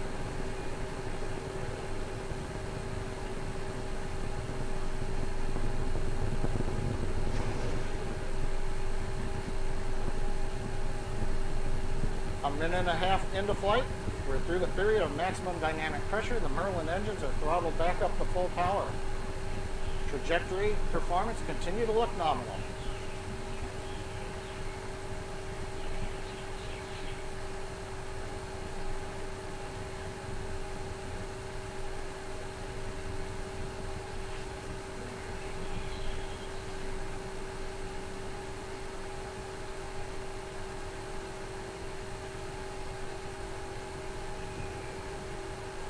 MVAC engine chill has begun. You hear the call out, MVAC chill has begun.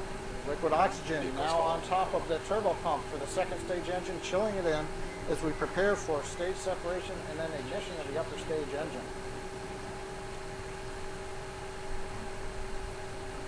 Next major event coming up in less than 30 seconds is going to be main engine cutoff, shutdown of the 9 Merlin engines, followed by stage separation and ignition of the second stage engine.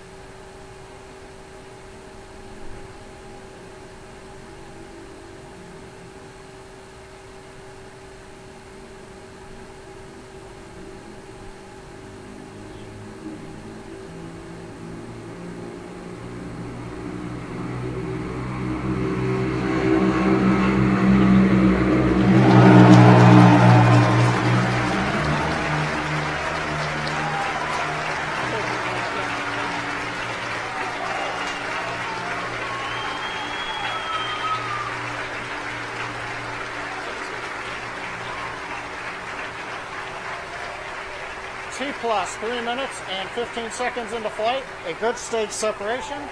Ignition of the upper stage engine. Next event coming up in about 15 seconds. Fairing separation.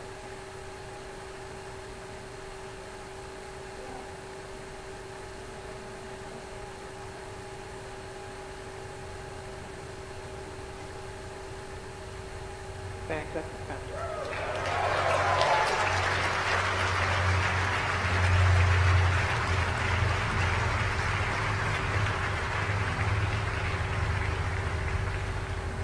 T plus 3 minutes, 50 seconds into flight. You saw a good fairing separation. We heard confirmation over the countdown net. Second stage engine continues burning. This will go until about T plus 8 minutes and 38 seconds, at which time we would have shut down in a parking orbit around the Earth. Second stage engine is on the first of 2 planned burns. As I said, the first one will put us in a parking orbit, followed by a second burn about 27 minutes into flight that would put Inmarsat into a geostationary transfer orbit, followed shortly afterwards by spacecraft separation. Performance continues to look nominal on the upper stage. Chamber pressures look good, engine looks good, trajectory looks good.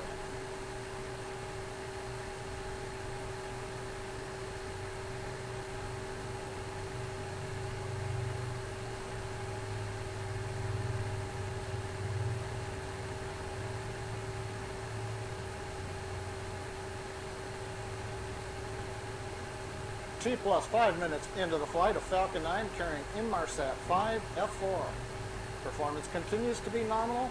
We're heading currently east out of Complex 39A at Kennedy Space Center, heading for the first parking orbit, which will be followed by a second burn at about T plus 27 minutes into the transfer orbit. We'll be covering both burns and spacecraft separation during the webcast.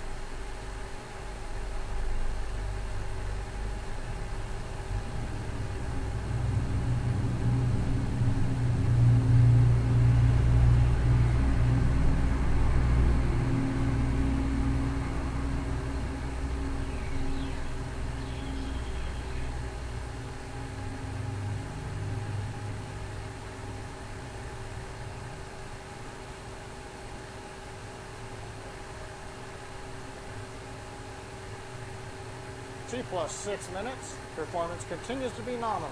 About 2.5 minutes left in this first burn of the upper stage engine. As a reminder, in webcasts in the past, we've also been watching first stage at this time, but in this case, without landing legs or grid fins, the first stage is not being targeted to return to land or the drone ship. So today, we're staying with the second stage all the way to orbit.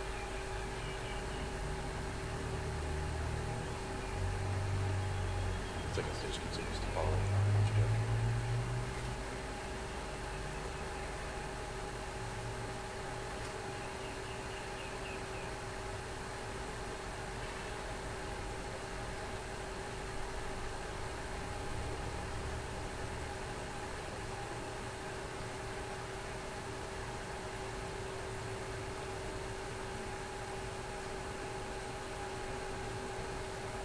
T plus 7 minutes into flight. MVAC engine continues working.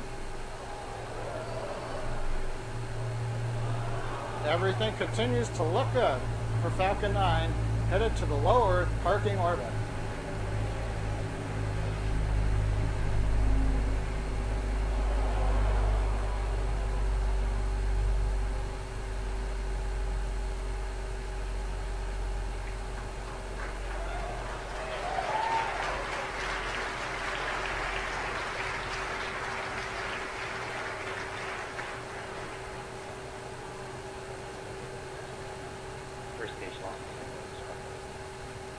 Started terminal guidance.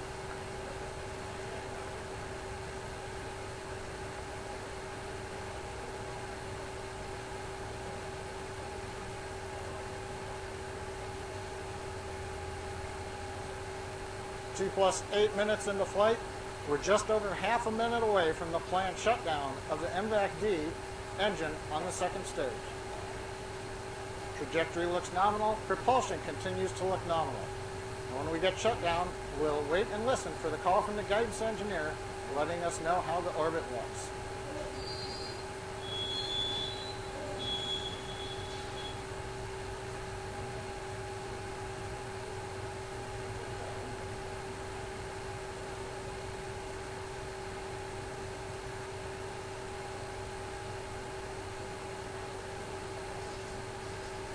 Get that back up.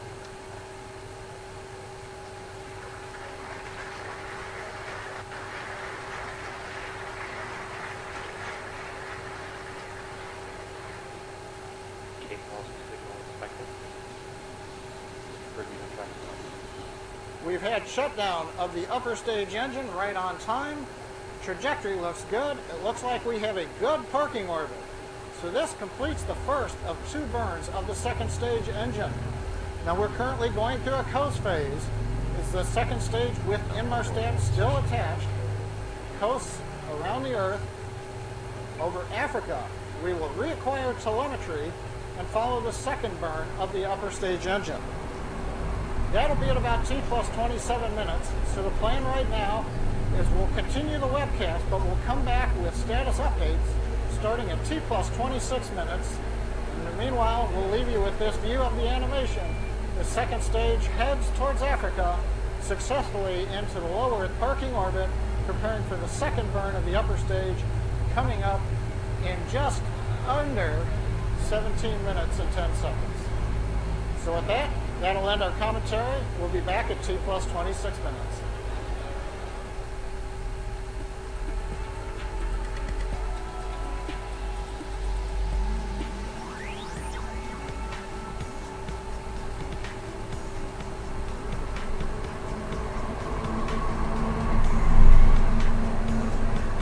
Approaching the equator off of Africa, this is where we're going to light the upper stage engine. This burn's going to last about a minute. Currently, we are pulsing small cold gas settling thrusters to make sure the propellant's at the bottom of the tank, right at the inlet to the engine. So we're waiting to watch for the upper stage engine ignition coming up in just about 10 seconds or so.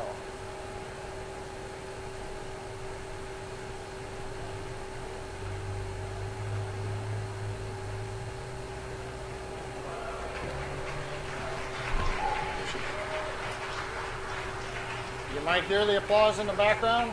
MVAC engine has relit. This is the start of about a 1-minute burn.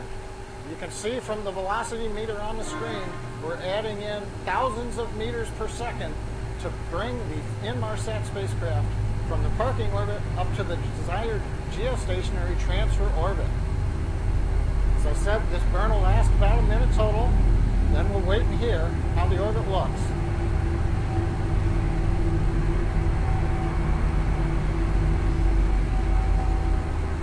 Pressures are looking good. Propulsion is nominal. Trajectory looks good.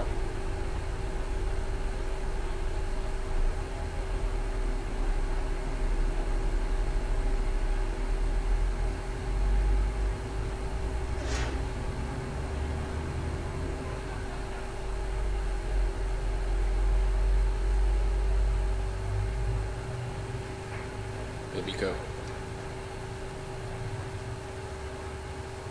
We've had main engine cut off. We're waiting to hear, we've had SECO, I should say. The MVAC engine is shut down. We're waiting to hear from guidance how the orbit looks. It's a good transfer over. You heard Launch Director call out just now, a good transfer orbit. So that completes the second of the 2 planned burns of the upper stage engine. You can see the nozzle now cooling back down to the background temperature of space after it burned for the 1 minute to add enough velocity to move us into the desired transfer orbit.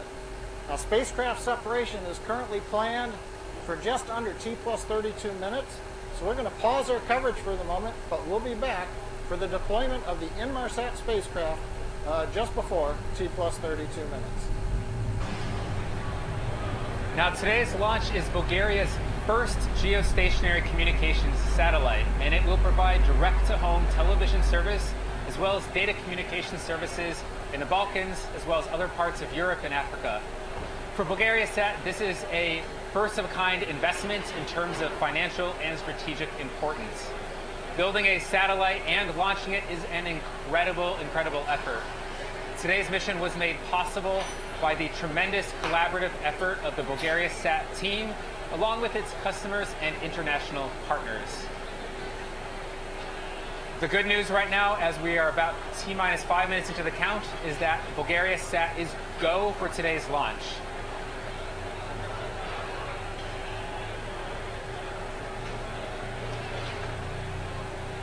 BulgariaSat transition to internal power began the process at about T-minus 35 minutes.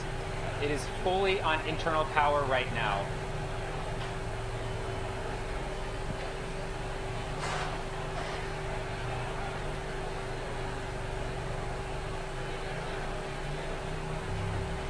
Fuel loading continues to proceed nominally.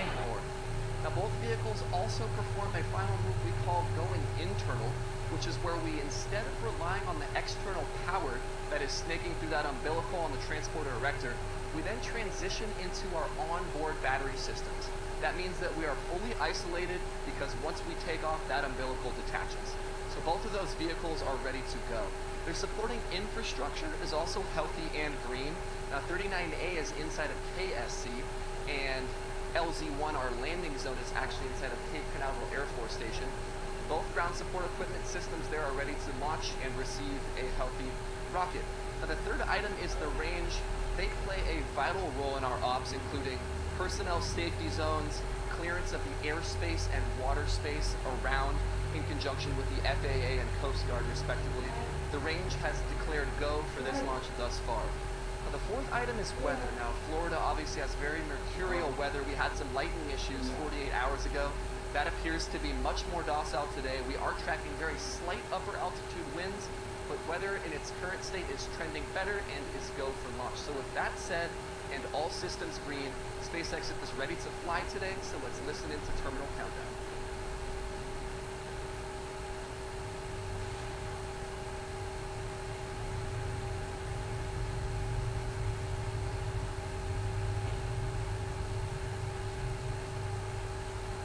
Cradle is coming open.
Combat blowers ended, combat to 80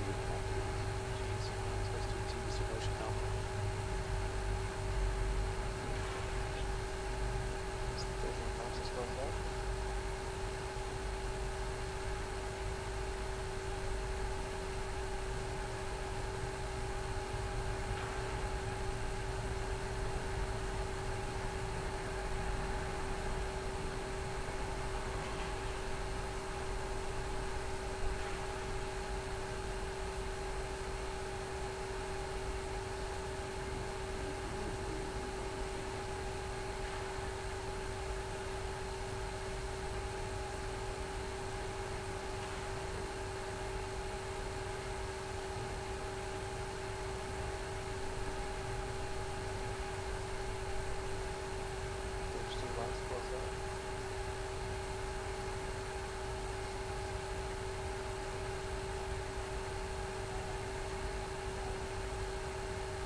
AFTS is ready for launch. AFTS is ready for launch.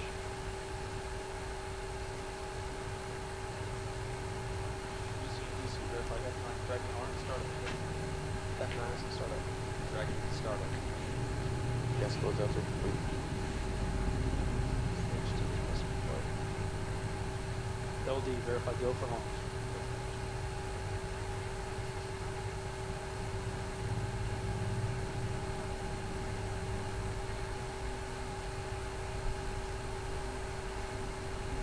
T-minus 30.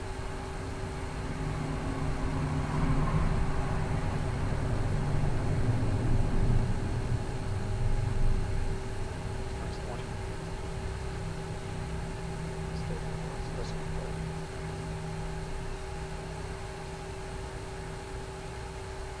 It's 10, 9, 8, 7, 6, 5, 4, 3, 2, 1. We have liftoff of Falcon 9. Falcon 9 is clear to power.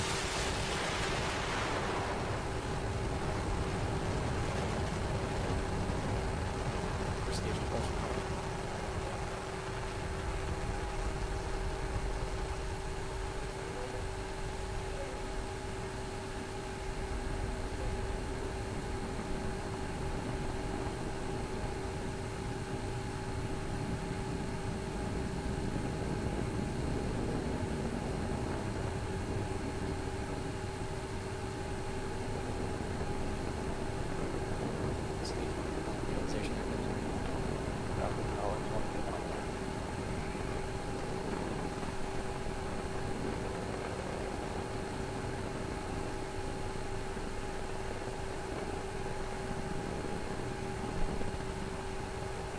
As we swap camera angles, while cloud cover may make some of them not visible, the rumble is still audible as Falcon and Dragon ascend through the atmosphere. We're about to reach supersonic speeds. You hear the call out on the net.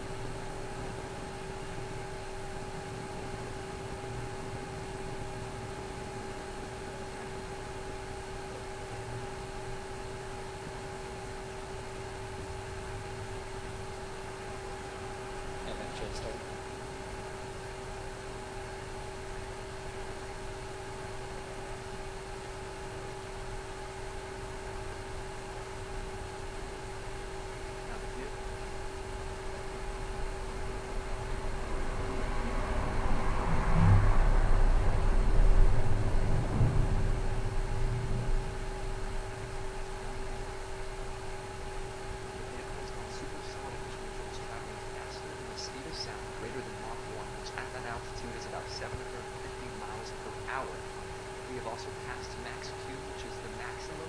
Dynamic pressure that we will experience from here on out. It's less and less loads on the vehicle as we continue to ascend. Now we're going to come up on 4 events in rapid succession. We'll let those happen and then I'll briefly discuss what they were. But those are MECO, stage separation, second engine start, and then the boost back.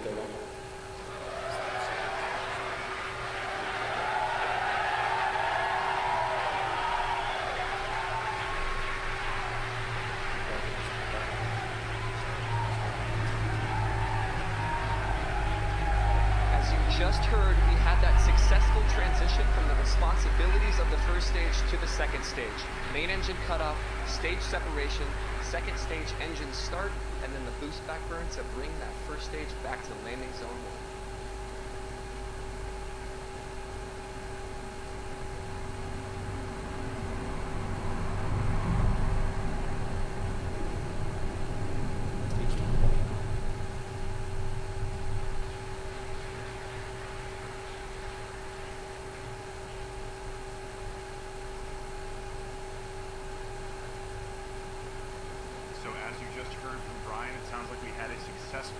Stage separation and a successful light of that second stage engine. That means that the Dragon is currently on its way to the International Space Station.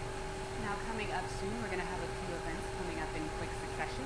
We're going to have the nose cone of Dragon deploy. That's at the very top of the spacecraft, protecting it from the aerodynamic pressures and forces during ascent. Once we get into the vacuum of space, we no longer need it, and it's just extra mass, so we'll jettison it. After that, the second stage burn will come to a conclusion. fusion, and shortly thereafter, Dragon will deploy. Once Dragon is off on its own, the first thing it does is it's going to extend its solar arrays, so we can start gathering that solar energy in preparation for its trip to the International Space Station. Once it has power, it'll also prime its propulsion systems. Dragon has 4 independent propulsion modules, and each of them is capable of thrusting it towards the International Space Station. Shortly thereafter, the GN-Bay door will begin its opening. That's guidance, navigation, and control. Bay door will open, and inside of that are all of Dragon's sensors that help us know where it is and help it find the International Space Station. It'll then begin to perform those height adjustment maneuvers and co-elliptic burns that Tom talked about earlier in order to get it up to the exact location at the approach ellipsoid at the International Space Station to begin that process where the Canada arm will begin to grapple the Dragon spacecraft. And this is all going to happen over the course of 36 hours from today. Dragon has a long way to go after it separates from that second stage. However, right now, you can see on your screen on the right is that second stage engine nozzle currently burning and thrusting Dragon into a higher orbit. On the left is the first stage. You can see those grid pins deployed. That first stage is currently guiding itself down towards landing zone 1 in Cape Canaveral, Florida. So we have about 1 minute until our entry burn is going to begin. Now that burn is intended to slow the vehicle down as it re-enters the atmosphere. If you come in down at those super high speeds, you're going to break up the vehicle. So we got to slow it down so that it can actually guide itself more precisely to the location back down at LZ1. Once it gets closer, it'll begin that landing burn, which is the final burn in the 3-burn recovery sequence, where the center engine E9 will ignite and slow the rocket all the way down to 0 velocity. You can currently see the cold gas thrusters in the left side of your screen. Those are helping to right the vehicle as it gets down further and further into the atmosphere. Make sure it's pointed in the correct direction. And then once it gets into the atmosphere, those grid fins are going to start turning, maybe only a little bit, to help guide it through the air as it gets down towards LZ1. Now as we get down to LZ1, we have that onboard Falcon camera. And we have that entry burn coming up in a few seconds. You can probably check it out here. Look on the right, you can see the first stage coming back in. That entry burn has begun.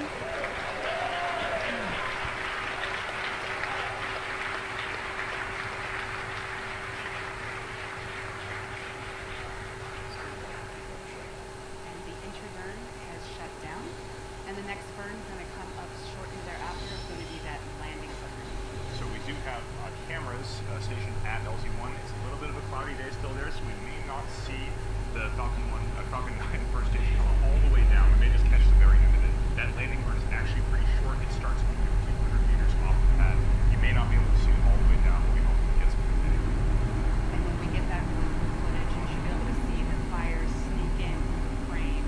Again, it really depends on the cloud coverage and how our tracking cameras are positioned. We can see that, that's a really cool view over to the left side. The onboard camera Falcon 9 is coming closer and closer. You can see it's passing through the cloud cover right now. The landing burn is just starting. That's a beautiful shot of that first stage. Let's watch it go down to the pad.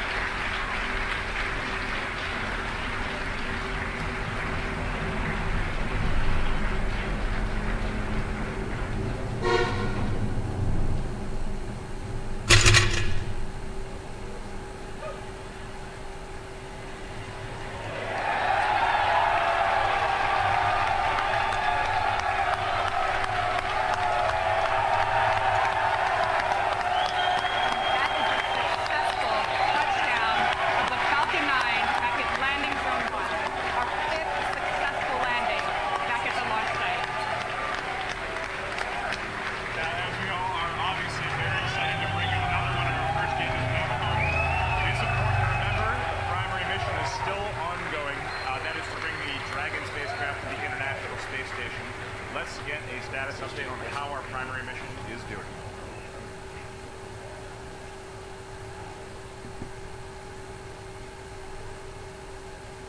Another truly amazing landing of the first stage. We're all here very excited at the headquarters, as are those excited wasps that you just saw on your landing zone 1 screen.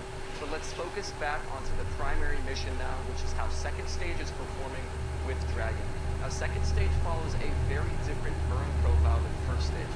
First stage has 3 burns: the boost back burn, the re-entry burn, and then the landing burn. Second stage only has 1 burn before it actually departs from Dragon. So we're about to come up on that event here in about 60 seconds or so. We call that SECO number 1, which stands for second stage engine cutoff number 1. We'll follow through and listen into that, and then we'll discuss the events that will occur thereafter.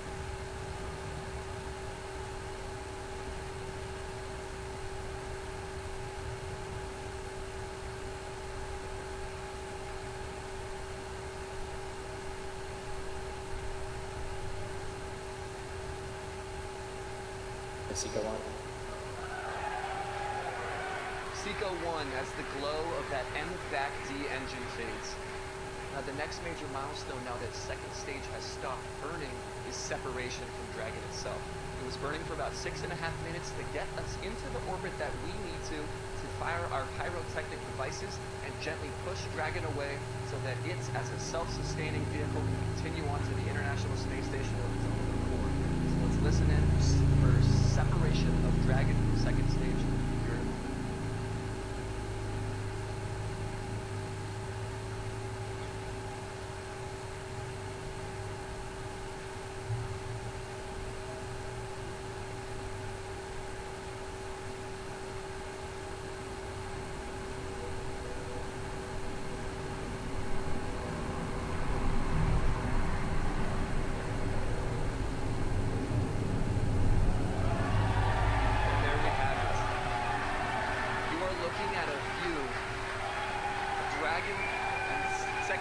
Separating as Dragon continues solo onto its mission to traverse over the next 64 hours or so to the International Space Station. Now it's worth reiterating what Dragon's going to be doing over the next few hours. The very first thing we do now that we are separated is we prime the propulsion system. This is when we open those pressure valves and enable us to fire our propellants so that we can readjust and orient our position out in space.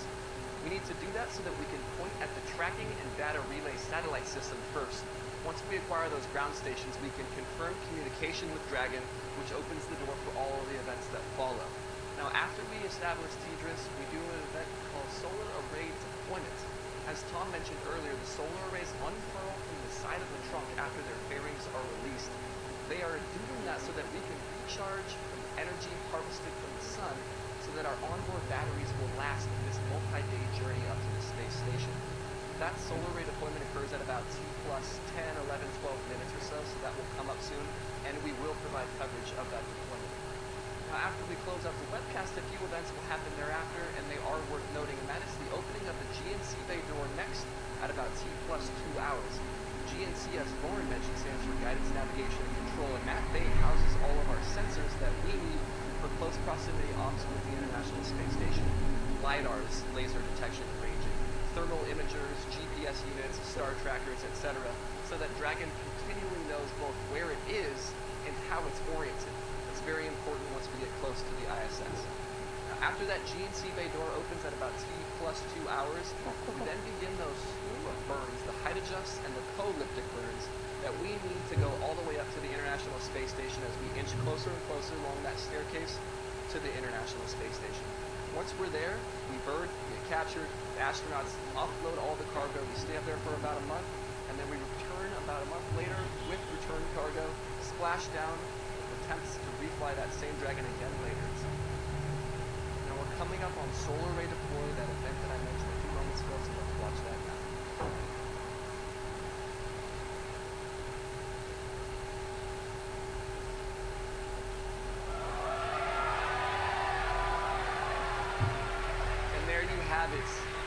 As the wings of Dragon extend slowly out from the passive springs from the trunk so that we can harvest energy from the sun over the next 2.5 days as we journey up to the space station. It's been a wonderful timeline so far for this very first reflown Dragon. Best of luck. Continue on to your mission to the International Space Station.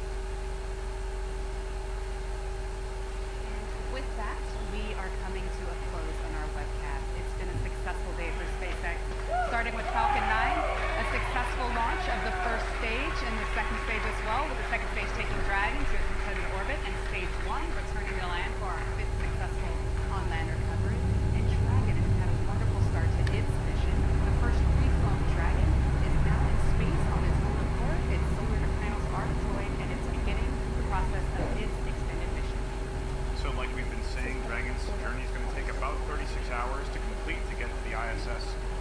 follow along with all of our media channels to follow along with exactly how Dragon's doing. We'll be keeping you as up to date as we can. We'd like to thank NASA for being our partner in these resupply missions, now the 11th. We thank you, the viewers, for tuning in. Thanks for watching yet another successful SpaceX launch. The readings it was providing for us were out of tolerance, and so out of an abundance of caution, we opted to hold launch and replace that sensor in question. That replacement has been made, and we are currently go for today's launch.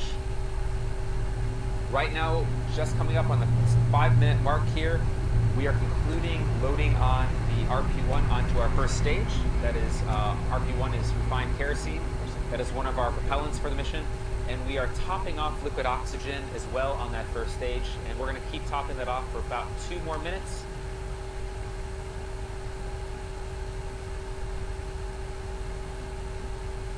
We're loading over 1.1 million pounds of propellant on the first and second stage combined. Are loaded at this point in the count. That blower started. Cape Canaveral and the Kennedy Space Center have given us a go for today's launch. No issues to report from the range. We have been keeping our eye on some upper level winds. As of now though, looking into the latest balloon readings, we continue to be go for today's launch. We do have a 2-hour launch window. If anything were to come up, we would have the opportunity to potentially recycle and target the end of this launch window. And we do also have a backup launch opportunity tomorrow at the same time. Grade 1 ops going open.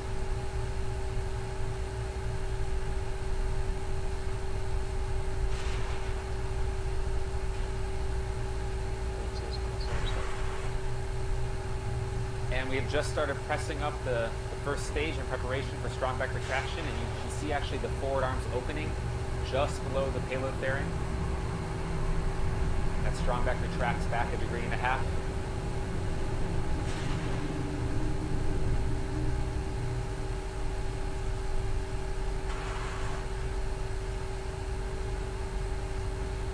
And operators have confirmed that the TVC motions are good on our MVAC engine, the second stage engine. TVC being thrust vector control, how we position the engine and guide the stage into orbit. Stage 1 box left close out. And we have finished loading liquid oxygen onto stage 1.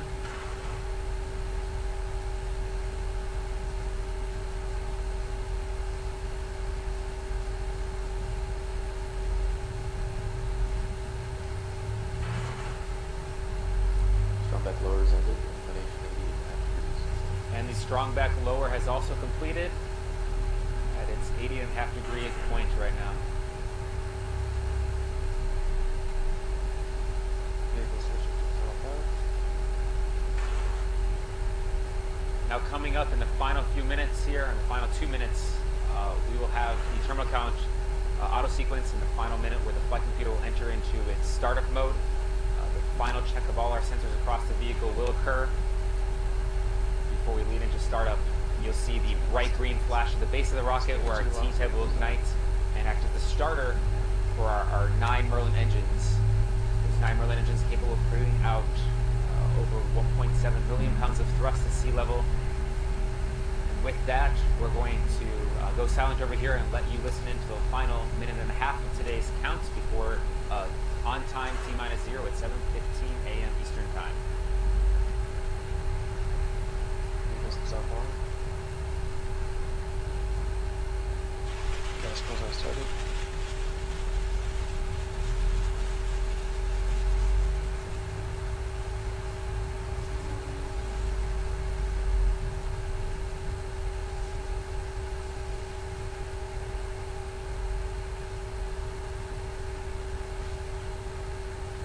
FTS announced FTS is ready for launch. AFTS is ready for launch. BC verify Falcon 9 is in startup. Falcon 9 is in startup. Ground set gas closeout's complete.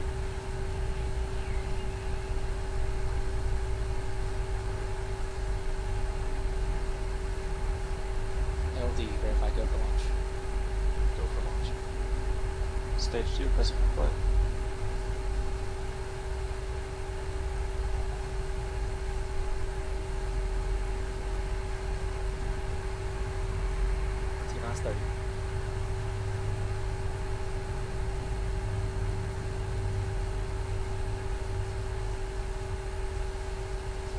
minus 20.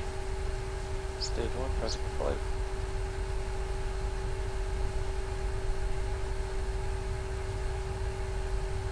Minus 10, 9, 8, 7, 6, 5, 4, 3, 2, 1, 0.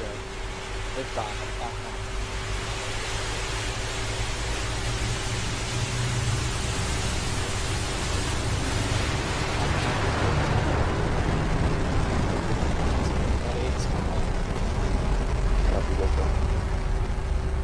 Stage 1 propulsion is not.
Back engine shall has begun.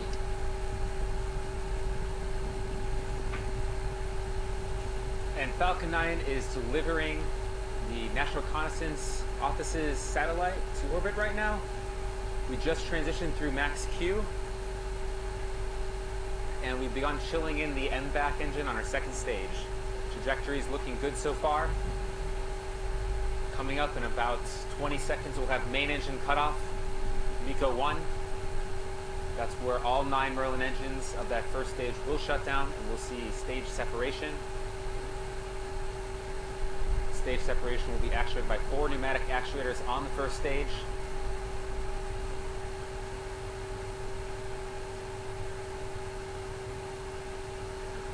And we have main engine cutoff. And stage separation has been confirmed. And you can see the first stage there flipping back. Use the nitrogen thrusters.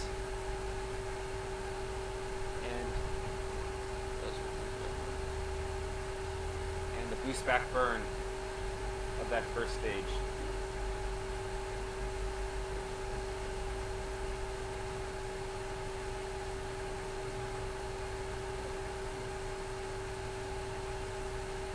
Boost back burn will last about another 15 seconds. We use this to reorient the stage back to Cape Canaveral and fly it back from all the forward velocity pad over the Atlantic Ocean.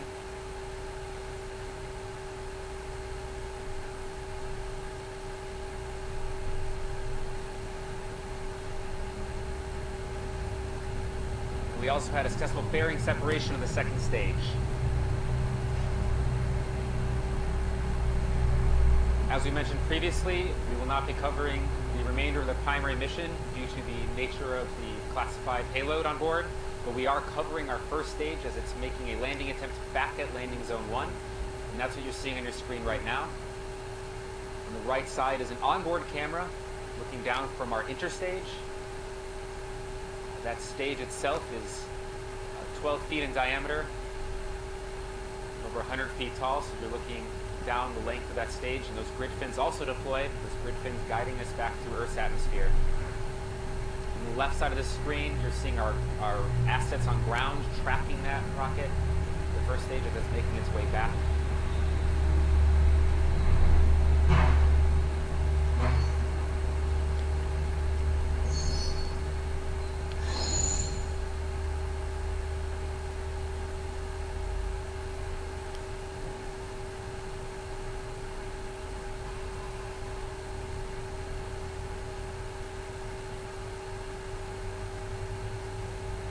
Now that boost back burn was a 3-engine burn. Coming up, we're going to have our entry burn, also a 3-engine burn. The entry burn will happen just after the 7-minute mark.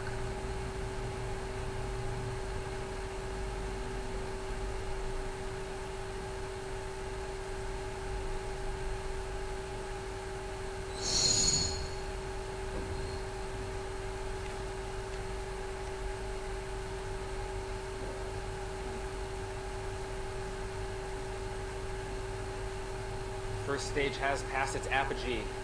It's over 130 kilometers above the surface of the Earth. Those white puffs you're seeing are those nitrogen thrusters on board. We also use for controlling the vehicle and a guided descent back to landing zone 1.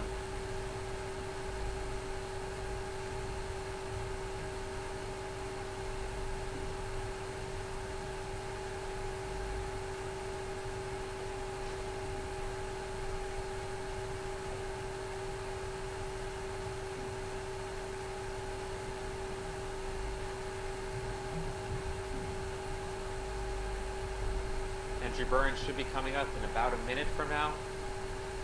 You'll see 3 engines ignite at the base of the rocket. We use that to slow down all of the vertical velocity as the rocket is now falling back to the Earth's surface and accelerating.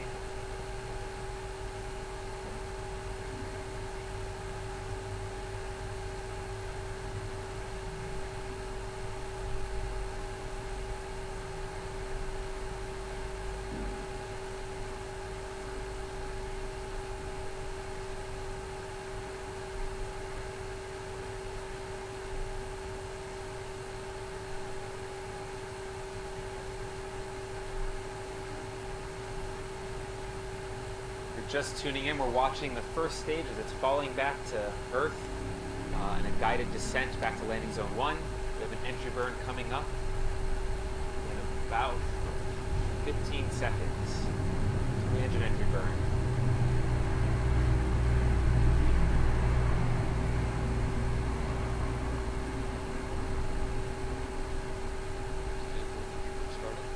And we've entered the entry burn startup. We have ignition of the entry burn.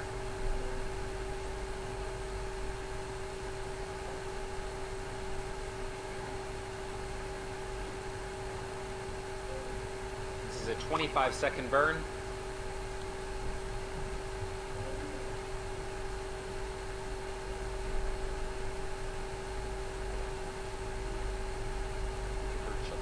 And we have shutdown for the first stage.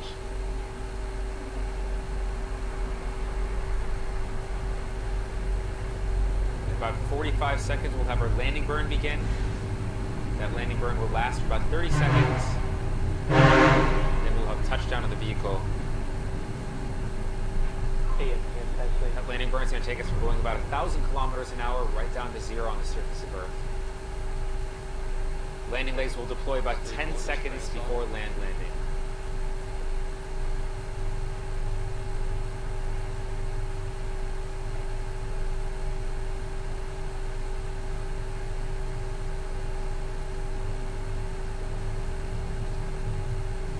Stage 1 just passed through transonic regime.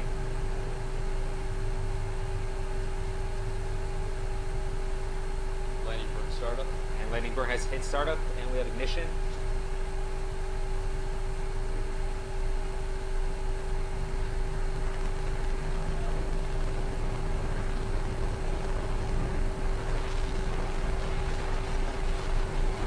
So the landing legs deploy in a few seconds.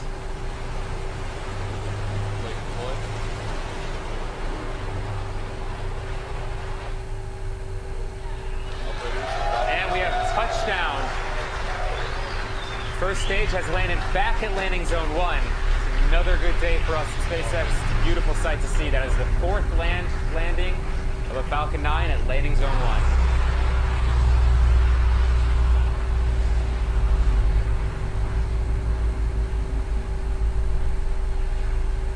And with that landing, that's going to conclude conclude our coverage for today's webcast. It is a beautiful sight, certainly, to bring back another first stage. We will be putting that rocket through some inspections and then getting it ready for another launch for a future mission coming up in our very busy manifest for the remainder of the year. So with that, we'd like to thank the National Reconnaissance Office, the range, the FAA, as well as you, the viewer, for tuning in and watching us.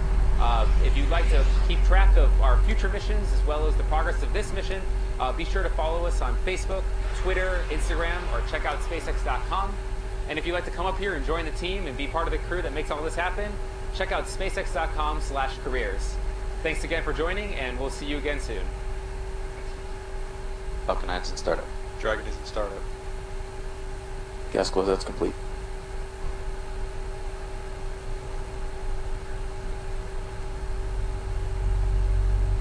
LD, verify, go for launch.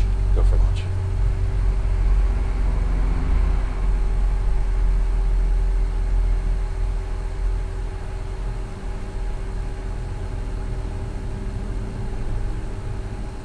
T-minus 30.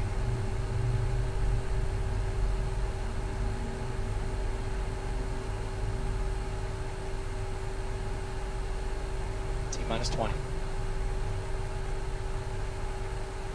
Falcon 9 is configured for flight. T-minus 10, 9, 8, 7, 6, 5, 4, 3, 2, 1, 0. Lift off of the Falcon 9.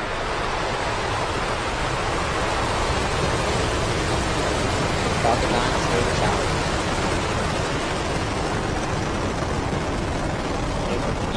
GC, move to 39A to post operations. Copy, we'll go.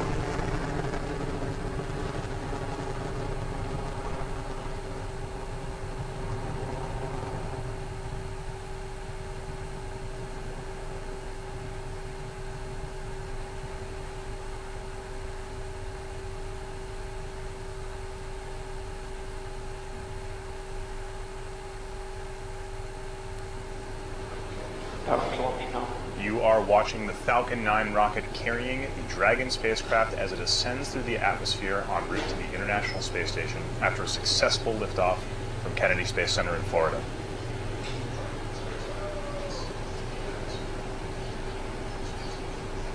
The vehicle has just passed through supersonic territory. And the vehicle has also just passed through max Q, which is the maximum aerodynamic pressure that the vehicle sees during its ascent through the atmosphere.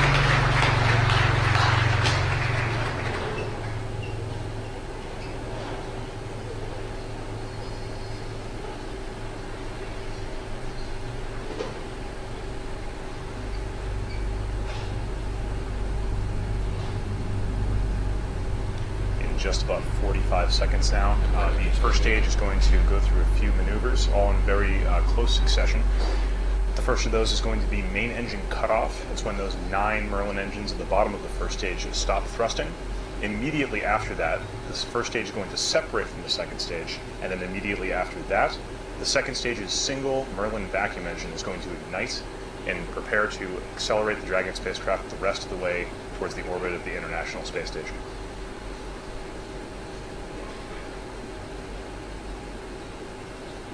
You can see those exhaust gases from the Falcon 9 expanding in the upper atmosphere. Stand by for MECO in just about 5 seconds.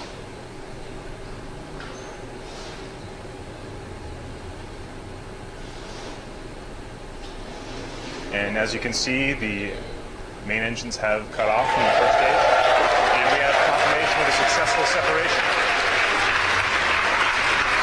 Just waiting for that second engine to start up.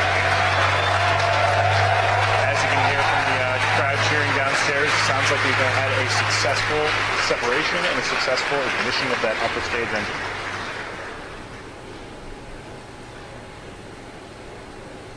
Now on your screen right now, you can see that second stage on the right-hand side as it accelerates towards the International Space Station. However, on the left-hand side, you're looking at a view from the first stage of the Falcon 9 rocket. That first stage just completed its boost back burn, which thrusts it back towards Cape Canaveral and gets it ready for a landing. We can follow along with its process back towards LZ1 on the left-hand side and follow along with Dragon and the second stage progress on the right-hand side. Just had confirmation that the Dragon's nose cone deploy. That is the shield on top of the Dragon that protects the hatch and the forward bulkhead from any aerodynamic pressures. Now that we're out of the atmosphere, we don't need it anymore, so we just pop it off. Getting confirmation from our GNC department that trajectory of the second stage is nominal. On your left-hand side, you can see those grid fins deploying on the first stage. Those grid fins are used to control the first stage as it descends down through the atmosphere. Just had confirmation of a successful boost back burn shutdown as well.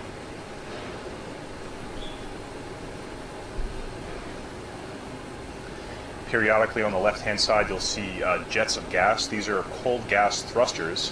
In addition to those grid fins, those cold gas thrusters allow that first stage to control its descent so that it can pinpoint land in the center of LZ1.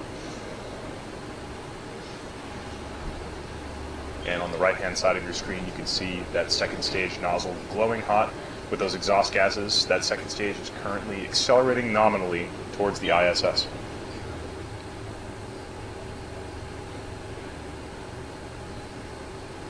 We've just acquired signal as well from our Bermuda tracking station. SpaceX has tracking stations situated all over the world so we can maintain constant contact with the second stage engine as it orbits the Earth.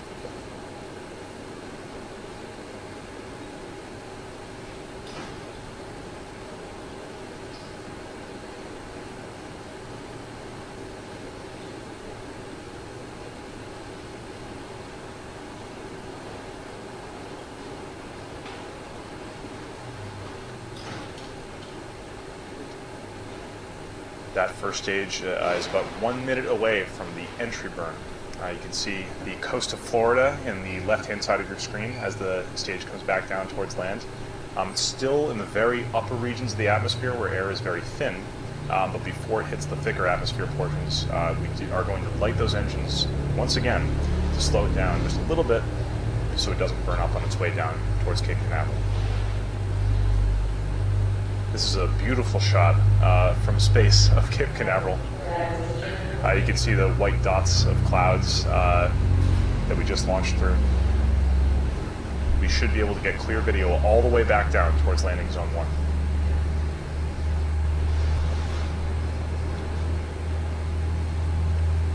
On the right-hand screen, you're seeing a camera shot from our pad at LZ1. And the entry burn has just started.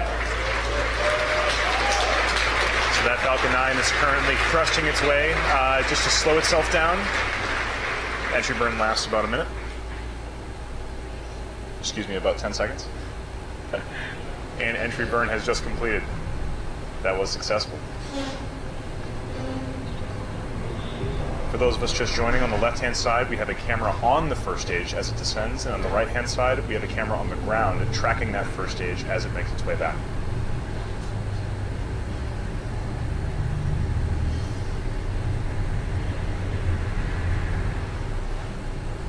See the rocket start to vibrate around as it hits the thicker parts of the atmosphere. In about 10 seconds, that center Merlin engine is going to ignite once more and set the rocket down as gently as possible at the pad at LZ1.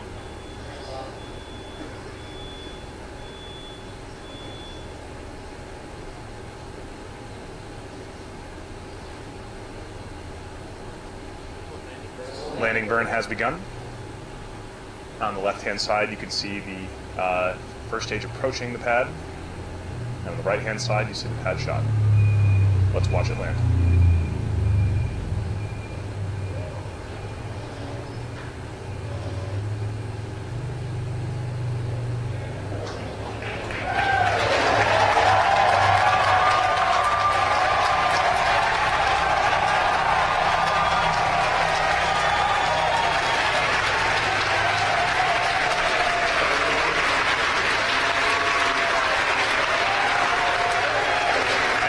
Saw on this webcast, X marks the spot for yet another picture-perfect landing of a Falcon 9 first stage back at LZ1 in Cape Canaveral, Florida. This is great news for everyone here at SpaceX. This is exactly what we try to do with all of our most of our rockets now these days. So while we all are very excited about this successful landing, it's important to note that the main objective today is still not complete.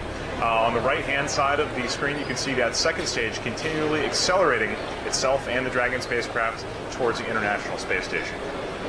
So hopefully we'll get confirmation that the second stage engine cutoff is about to happen soon. This is when that second stage engine finishes its main burn, finishes accelerating a Dragon most of the way towards the ISS, and then after that burn is complete, the Dragon will then separate from the second stage and then begin its own preparations as it goes towards the ISS. Now the Dragon doesn't go straight to the International Space Station. It actually has a 36-hour maneuvering period from its separation until it hits the ISS. You can visualize this as us catching up with the ISS as it orbits around the Earth. As you can see from this animation, the ISS circles the Earth at low Earth orbit. And then what we do is we launch the Dragon from Cape Canaveral in Florida.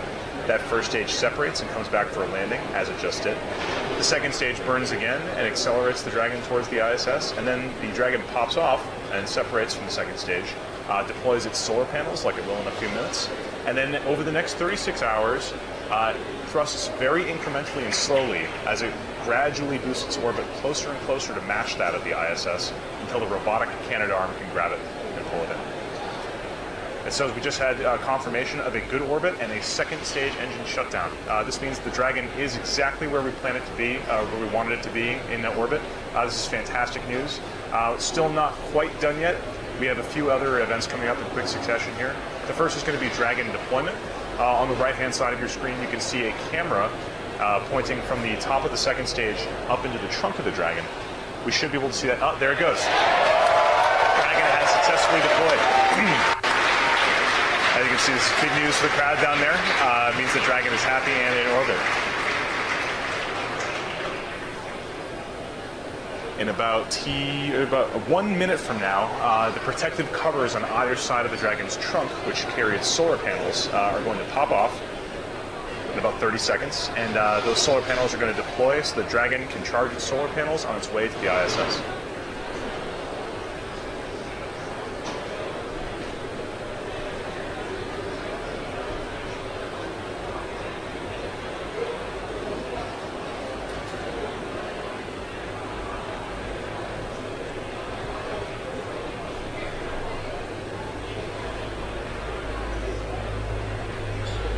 Right now on your screen you can see that second stage engine nozzle after having completed its mission of bringing the Dragon to a low Earth orbit.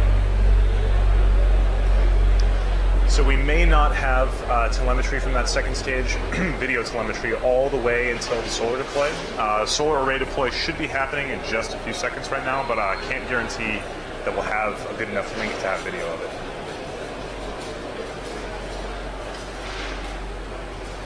So we're just standing by to get confirmation from Dragon that the solar arrays have deployed properly.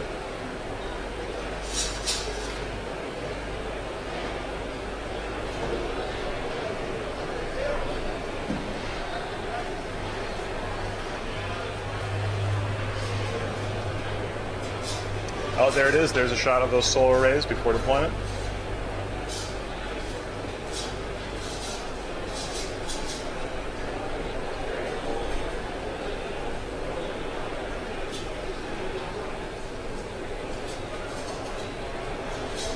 Got about another 40 seconds before those solar arrays deploy. Right now, it looks like this is a view of a camera mounted inside the solar array compartments.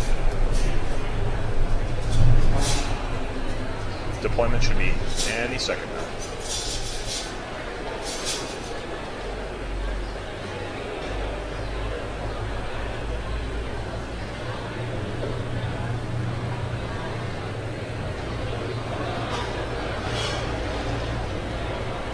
And there it is. As you can see, those are the solar arrays of Dragon slowly unfolding. Looks like a successful solar array deploy. Dragon's propulsion system is also primed and ready to thrust its way towards the ISS.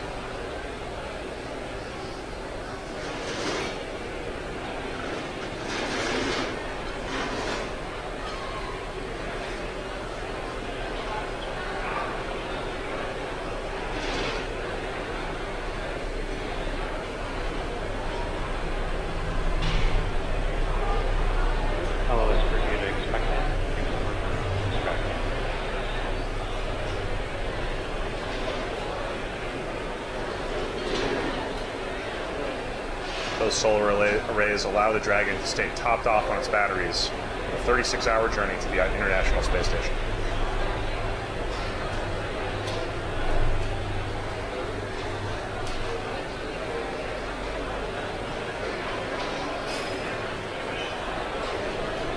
Now, Dragon's journey to the space station is right now far from over. Dragon has about 36 hours of slow maneuvering, inching closer and closer to the space station until it's close enough to be grabbed by the robotic Canadarm on the station. However, while Dragon still has a long way to go, this is going to bring our webcast to a close today. Thank you so much for watching. We'd like to thank our customer NASA for allowing us to perform yet another commercial resupply services, our 12th here at SpaceX. We'd like to thank the viewers here for tuning in, the FAA and the range. Today we had a successful launch right on time at 12:31 p.m. from Kennedy Space Center in Florida. We had a successful stage separation, a successful landing of the Falcon 9 first stage, and a successful Dragon deployment from that second stage. Please keep in touch with SpaceX on our social media feeds and also SpaceX.com so that you can follow Dragon's progress to the International Space Station over the next 36 hours. Thank you so much for watching.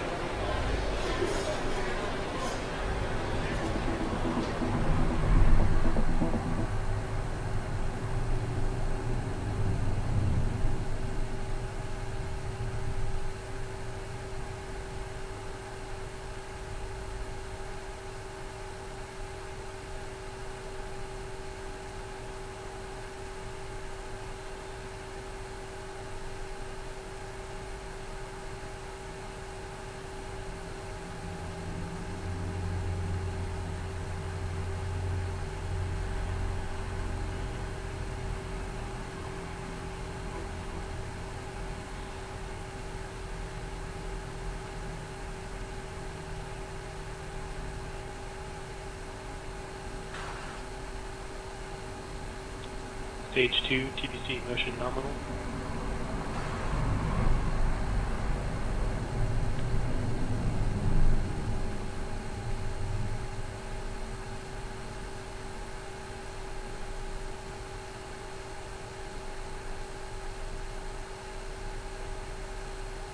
Stage 2, lock secured. Falcon 9 is on internal power.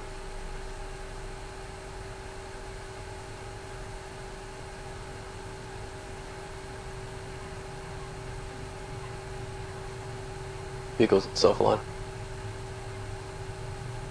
Ground gas close out the starter. Stage 1 and Stage 2 ground medium secured.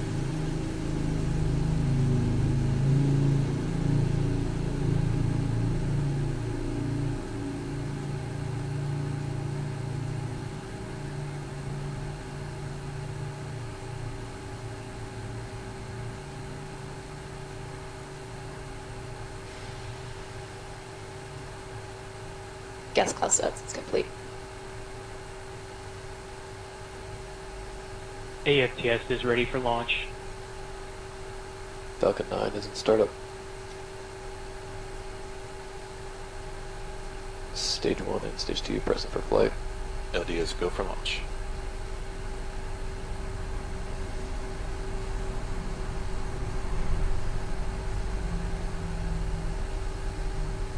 T-minus 30 seconds.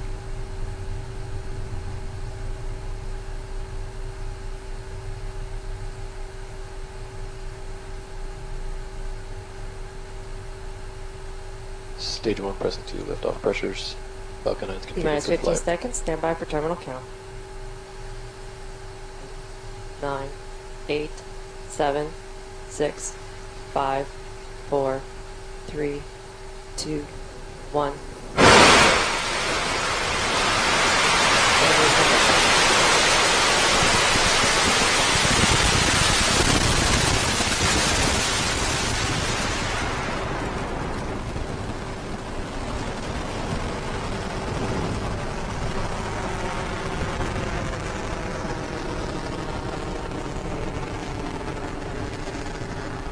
Stage 1 propulsion is nominal.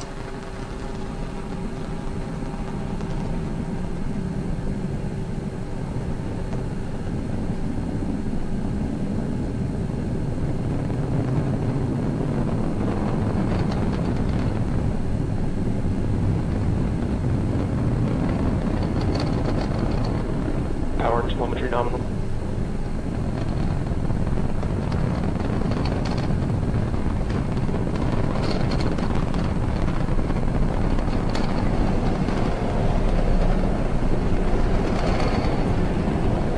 We've had successful liftoff of the Falcon 9. Look closely, we're about to move through supersonic. You may actually see the vapor cone that forms from the shockwave if we're lucky.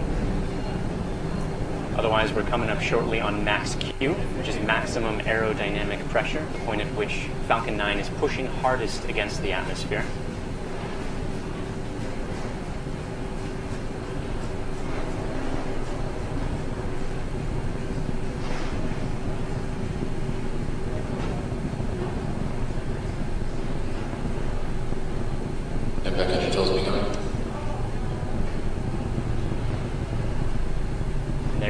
The MVAC engine chill, which prepares the second stage engine for ignition. Main engine cutoff is coming up in about 40 seconds from now, shortly followed by both stage separation and then second engine start. We'll be concluding coverage of the primary mission at that point.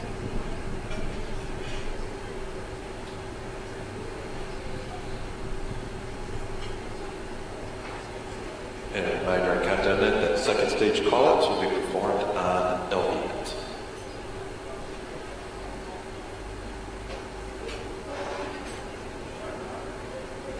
Watch for main engine cutoff coming up shortly. Miko. Stage separation. Stage separation confirmed.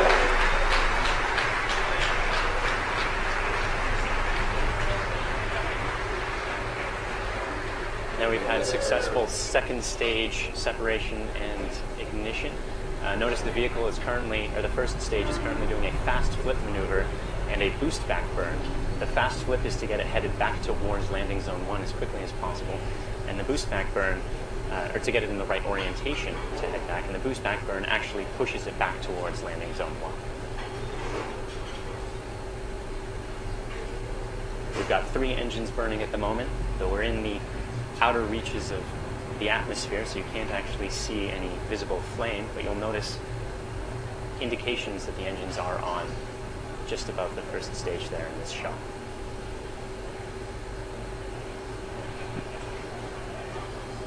Stage 1 big back burn shut down. The boost back burn has now ended. Notice that the vehicle is still climbing.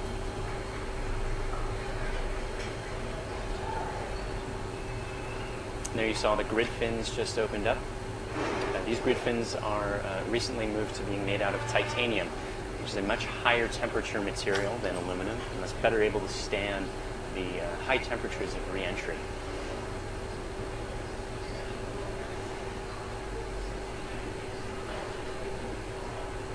You'll also notice the brief spurts of what appear to be white smoke. Those are our nitrogen thrusters. Those control the orientation of the vehicle when the grid fins aren't able to, because there's no atmosphere. Grid fins, of course, requiring atmosphere to operate.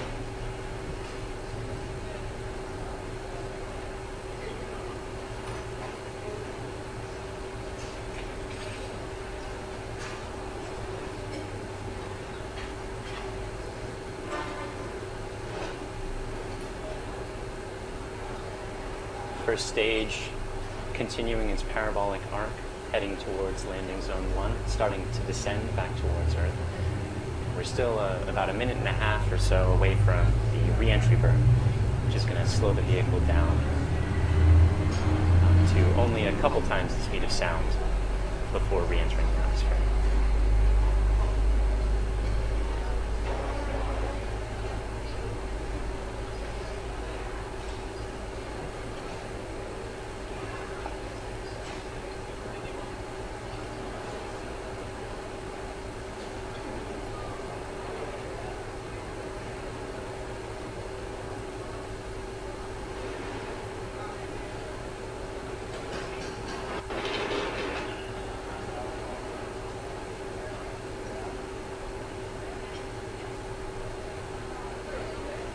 Re-entry burn coming up in about 1 minute.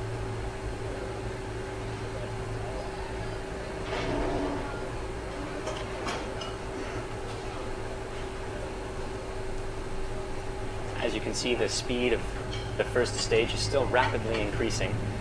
The re-entry burn is going to slow that back down in order to keep those aerodynamic forces upon re-entry at a minimum.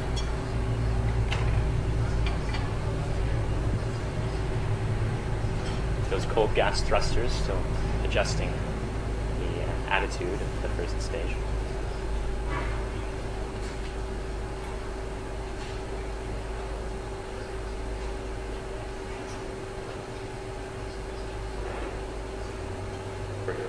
Entry startup.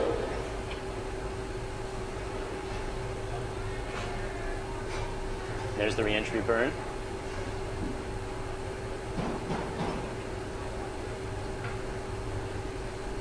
This will last for another 15 seconds or so, rapidly decreasing the entering velocity. Entry burn shut down. Successful conclusion of the re-entry burn. You can notice that's ground underneath Falcon 9 there, heading toward landing zone 1. We're about to slow back down through the speed of sound. You notice those vibrations as that is coming up. Stage 1 AFTS has staged.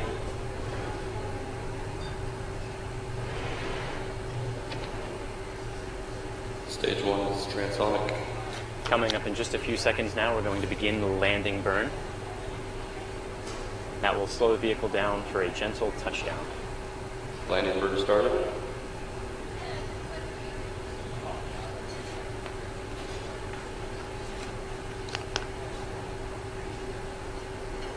This is a single engine burn, which allows for more control. And there you can see it on the screen on your right there, descending through the clouds, headed towards the concrete pad.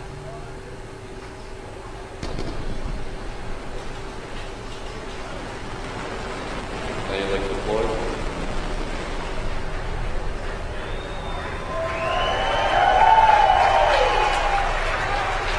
Falcon has successfully landed. Landing operator, boost procedure 11.100 for section 3. And there we had it. You can see the landing legs deployed. That's Falcon 9 standing proud at landing zone 1. At that point, or at this point, with the successful landing of the first stage, we'll be ending today's webcast. It was a very smooth countdown. Everything proceeded nominally.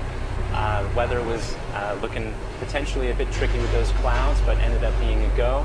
Smooth first stage ascent, smooth second stage separation and start, and then that beautiful landing that you just saw. So we'd like to thank the Air Force for today's mission and support, the range for also providing support, and to you for tuning in. If you'd like to join us at SpaceX, you can check us out at spacex.com/careers. Otherwise, look for updates on the next mission on our social platforms and on our website. Thank you again for joining, and see you next time.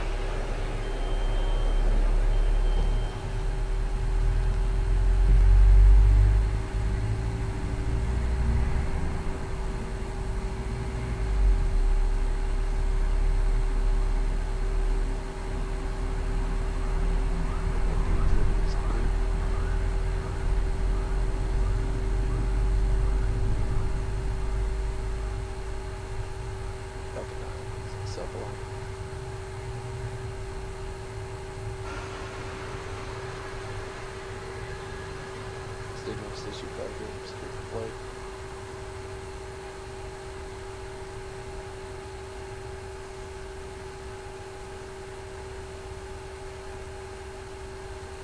AFTS operator, verify AFTS is ready for launch. AFTS is ready for launch. DC, verify Falcon 9, Dragon Arm startup. Falcon 9's in startup. Dragon's in startup.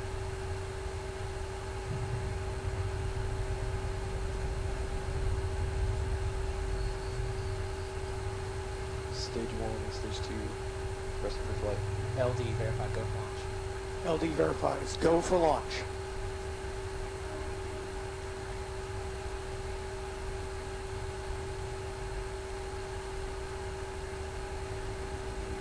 T-minus 30.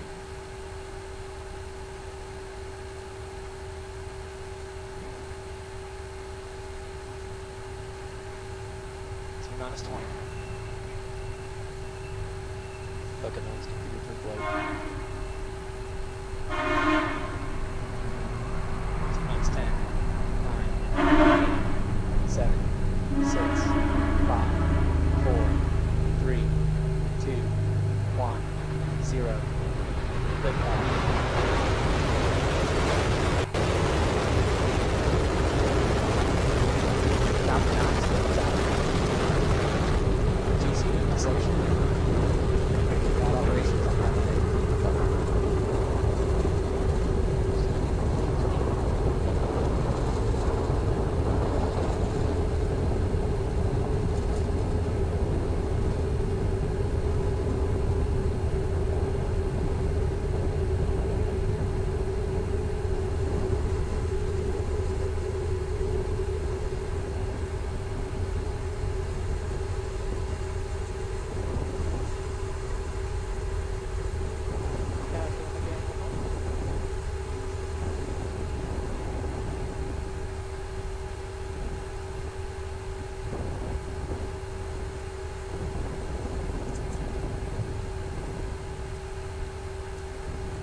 And Falcon 9 is on its way to delivering Dragon for its 10th commercial resupply service mission. This is the first time a launch vehicle has left Earth from 39A since the Space Shuttle Atlantis in 2011. Everything continues to proceed nominally. We are just about to transition through Max Q, maximum aerodynamic pressure. Right after we pass supersonic. Max Q is one of the highest stress states on the rocket.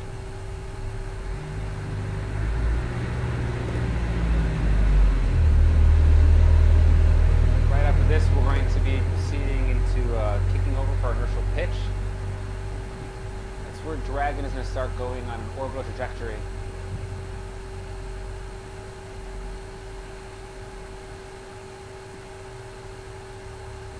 Everything continuing to look nominally for today's launch. You continue to hear the operators call out various power and communication system performance as well as propulsion.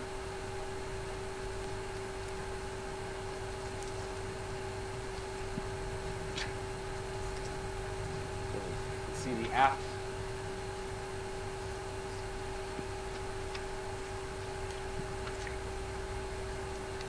Now what you are seeing is a view from the inside of the second stage.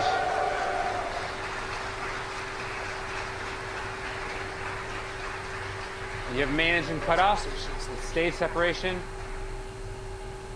and we have a second stage engine start. You can see the first stage is on its way back for its first maneuver burn. It will have a 3-burn process, the entry burn coming up. Or the boost back burn, sorry. Meanwhile, the second stage is continuing to form nominally. It's got a 6-minute burn.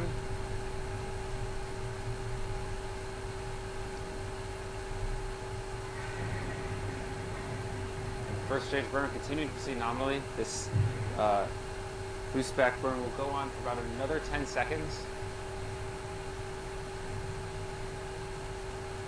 So as you just saw, we had a successful main engine cutoff, a successful stage separation, and then a successful second engine start. It was a little cloudy for the Falcon 9 coming off the pad, so we didn't get a great view of it, but it looks like we have a fantastic view of the second stage engine nozzle and the surface of the Earth right now. Yeah, so you guys probably saw it as we did. I don't know about you, but I got chills seeing the booster fall away from from the engine and just kind of glide back towards Earth and rotating. Like, great shot.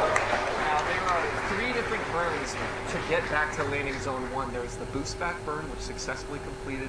Then there's the re-entry burn, which is to slow us down as we go back through the atmosphere. And then there's the ever-exciting landing burn as we approach landing zone 1. You actually just saw the grid fins on the first stage pop out right there. We use those to dynamically steer the vehicle as it comes back down using air resistance as it passes through supersonic airstreams to get it back towards the landing zone 1 at Cape Canaveral.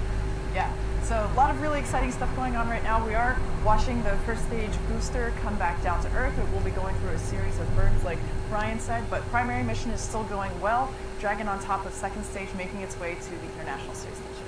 A quick note about those grid fins.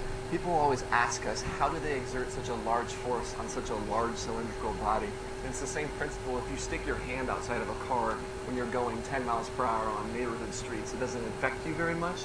But if you stick your hand outside when you're going 80 miles per hour on the freeway, you can exert a very, very large force upon a large surface simply from the air particles. The grid fins are doing the exact same thing. They're little airplane wings that are steering us back to landing zone 1. Now, given the cloud conditions at the pad, it doesn't look like we're going to have great video of the first stage coming down from the pad, but we do have a crystal clear video link with the first stage, and just like last landing, I think we're going to have great video all the way back down. Yeah, so just in case if you're joining us right now, we had a cloudy but successful liftoff of Falcon 9 from Launch Pad 39A at Kennedy Space Center in Florida. We're watching the booster come back down. The stages have separated. Dragon is on its way to the International Space Station, and just wow, that view is incredible. You might be seeing bursts on your screen. Those are actually our cold gas thrusters helping to steer the vehicle as well. We have the grid fins, which act as wings of it. We also have nitrogen in it. We have cold gas, and we spew those to exert small forces to help us laterally as well. And we'll kick it back into JFED, who will give us an update on everything that's going to occur in the next few moments. About 6 minutes into the count right now, everything continuing to proceed nominally. You can see that first stage is guiding back to Earth. It's coming up for its entry burn, the second of the 3 burns. That entry burn should kick in about 15 seconds, 15 or 20 seconds from now. You'll see the engine ignition. We just deployed the grid fins. You saw those earlier as well. That means we're coming back into the atmosphere, and we use those for coming back to Earth. You can also see all the clouds we're about to head through as we come back to Earth. That's why you didn't see as great a video on the way up. We had to show you an animation. It was because we did go through the clouds. That call out was confirmation that the ignition did just occur. You can see it there on your screen. A slight delay on the video feed, but you will hear the call outs as they come up. This burn itself is going to last for about 15 seconds, and it has just shut down. Looks to be good right there. And then we have a landing burn coming up in about a minute from now. That landing burn lasting just to touchdown for about 30 seconds. So you're going to see it come right into landing zone 1, stage 1 there. Meanwhile, on your right side of your screen, you can see stage 2. The stage 2 burn is going to last for about another 2 minutes. Continues to perform very well. That stage 2 engine has pretty deep throttle capability. It can go from about 81,000 pounds to 210,000 pounds. That's how we target that precision orbit. We put in a parking orbit of 200 by 600 kilometers. That's all good there. Meanwhile, stage 1 is transonic right now, transitioning through the speed of sound as it's coming back to Earth, and everything is looking good to go. Okay, so you've got some footage there of the booster as it comes back down. We're waiting for the landing burn to begin very soon. It was cloudy on takeoff, so we are expecting some clouds as we re-enter. So we really hope to be able to bring some really good footage as it comes back down to landing zone 1, which is on ground. It's not one of our drone ships. And you can see it descending there with the landing zone in the background. It's amazing to think of what's happening. That is coming back from space with live footage. It is approaching the landing zone now. Landing zone. Touches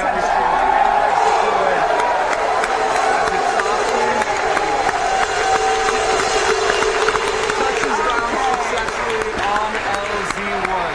Congratulations, Falcon. The Falcon has landed once again, landing zone 1. So it looks like the clouds are just beginning to break there, making for a pretty picture-perfect landing. No video from the ground like we had expected earlier, but we did get great video all the way down. So right now, the second stage looks like it's also proceeding normally. The primary mission today is, of course, to bring the the Dragon to the International Space Station, and by all accounts, it looks like it's going very well right now. Yeah, so over the next few moments, what's going to come up, second stage is still attached. We'll reach out and catch Dragon by the tail. So it looks like we just had a successful deployment of the Dragon. You can see it on the right-hand side of your screen right there. This is a view from the second stage of the rocket looking up towards the Dragon, and you can see it in the trunk there. It looks like we had a successful deploy. That's very good news. Yeah, that's fantastic. Dragon has to prime the thrusters before and make sure the prop system works functionally. And then, as you can see right there, the solar rays themselves are going to come out, and that is a beautiful sight always to see, that those solar rays will unfurl. Those solar rays contained attached to the trunk themselves, one on either side, and kind of in the middle of your screen, towards the bottom middle of the screen, you can see the hinge that they are connected to the trunk, and that's actually how we rotate the solar arrays about the trunk and use our pointing operations to charge the batteries that I mentioned before.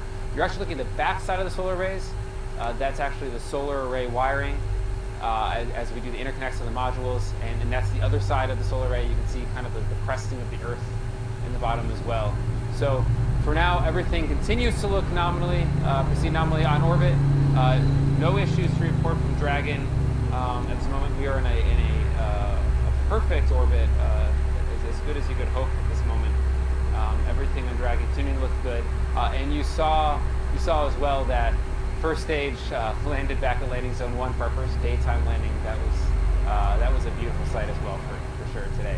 So everything here is looking good. So let's check back. Ron, confirm range is green.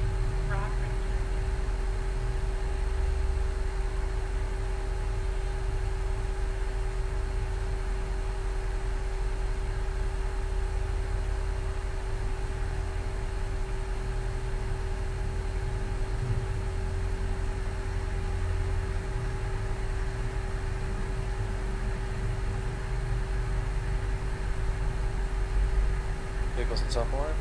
LD, verify go for launch.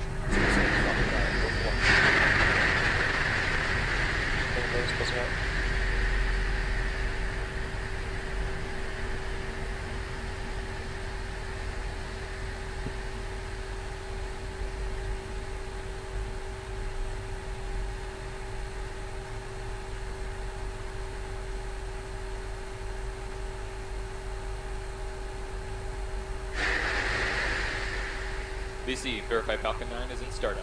The vehicle's in startup.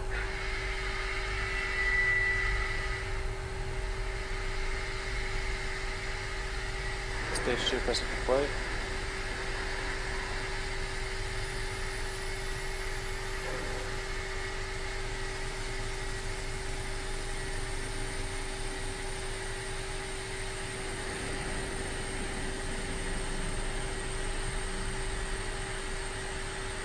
T-minus 30 seconds.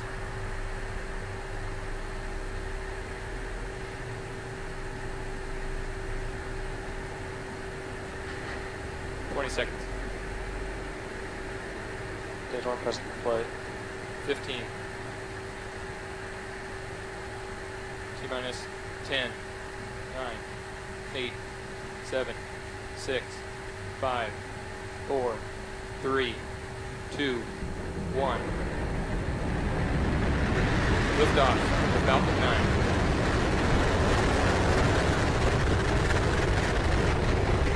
Drop AVIRC and GNC proceed to procedure 3.170 for post-launch flight operation. GC, move to section post-launch pad operations to secure the pad on Med 8. Moving to post-launch pad operations.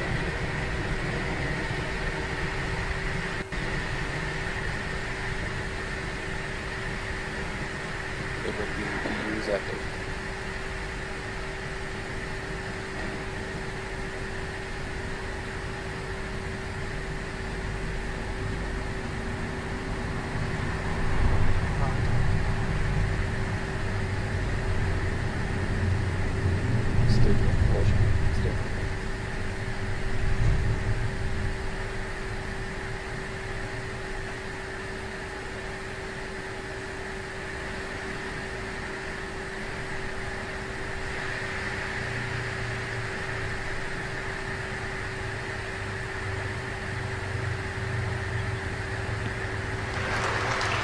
Plus 1 minute and 17 seconds into flight. You've heard the call out.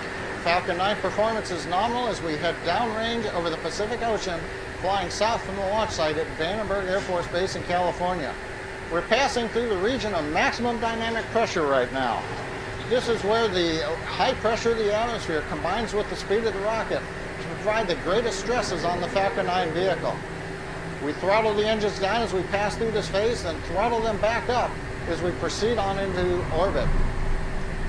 The major activity coming up will be main engine cutoff at T plus 2 minutes and 25 seconds. We'll listen for that, followed shortly after by stage separation and then ignition of the second stage engine. Let's listen in as the Falcon 9 continues to head downrange, preparing for shutdown of the first stage and stage separation and ignition of the second stage.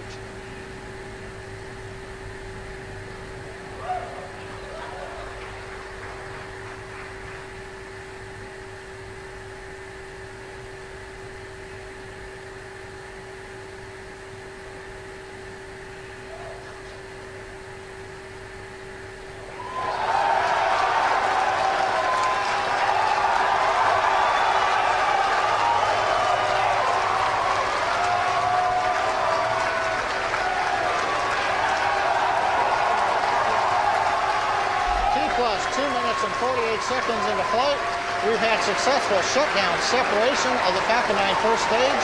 The second stage engine is lit. You can see it there. We're coming up on 3 minutes as we head into low Earth orbit. Everything looking good. So as you just heard from John Innsbrucker, it sounds like the Falcon 9 first stage has successfully separated from the second stage, and the second stage engine has successfully ignited. It means we're on our way to orbit. So, following that awesome success, there's still a lot more to go. One of the cool things that's about to happen is we are going to begin the recovery operations, or rather the first stage flyback operations. That's going to consist of that flip maneuver where the rocket is moving in one direction and it will actually flip itself over. Then it will light the engines on the back end, and that will begin a boost back burn to bring the first stage back towards the drone ship. Next up, I think we have a re-entry burn, and that'll slow down the rocket from about 2 kilometers per second down to 1 kilometer per second. It's still really fast, but any sort of decrease of energy that you can get in moving that direction is going to be better for decreasing the aerodynamic stresses on the vehicle. And the last and final burn, coming up just a little bit later, is going to be the landing burn. That's when the first stage, right as it gets close to the deck of Just Read the Instructions, slows itself down, opens up its landing legs, and prepares for a soft touchdown on the deck of the autonomous spaceport drone ship. And just to remind you guys, this is an experimental secondary part of this mission today, but obviously something we all get really, really excited about here. But the primary mission is launching these satellites, right? Mm-hmm. I believe we've already separated the fairing. And that's to get rid of the excess weight, the excess mass rather, so that for the same force you can accelerate faster. I'd say, again, moving at 8 kilometers per second is the final goal to be circling the Earth, which is, again, 10 times the speed of a rifle bullet. As much help as you can get to minimize the amount of mass that you need to accelerate to that speed is better. Yeah, the fairing is kind of like it's just a big windshield for the satellite. Satellites really aren't built to withstand intense aerodynamic forces because they're meant to operate inside the vacuum of space. So what we do is we lose that fairing as soon as we get out of the atmosphere, and that's where we are right now. Yes, and so look at that. You can see that the first stage grid fins are deployed.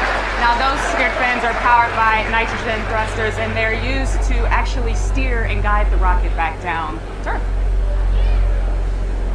They're useful both at high speeds when you're moving at very supersonic, and again when you're starting to move slower, but not when you're going through the transition of the speed of sound. They become less helpful. All right, we're going to go to John I. We're at T plus 5.5 minutes into the flight. Second stage continuing to head downrange as we go into what will be the first of 2 orbits, the low Earth orbit, followed by a coast phase, then a reignition of the second stage engine later on this morning to get the 10 Iridium satellites into their final orbit. Now currently you can see the nozzle. Well, you can't see the nozzle of the second stage because we're showing you the first stage right now. Grid fins are deployed. We're coming up on the next first stage event, which will be in about 17 seconds, which is beginning of the entry burn, which will then be followed shortly after that by the landing burn. On the right, you can see the second stage engine nozzle. That's currently glowing red. That's typical for the upper stage engine. Everything's looking good right now. Give me a second. Let me see how things are going on the first stage. And we're coming up on the engines. We have boost back burn. You can hear the applause in the background from the SPACEX team gathered around the Mission Control Center as we're watching the 3 Merlin engines on the first stage light, and we have got shutdown for the boost back burn. So currently we're coming up on T plus 7 minutes. Second stage continues to head into orbit. First stage is coming back to the drone ship.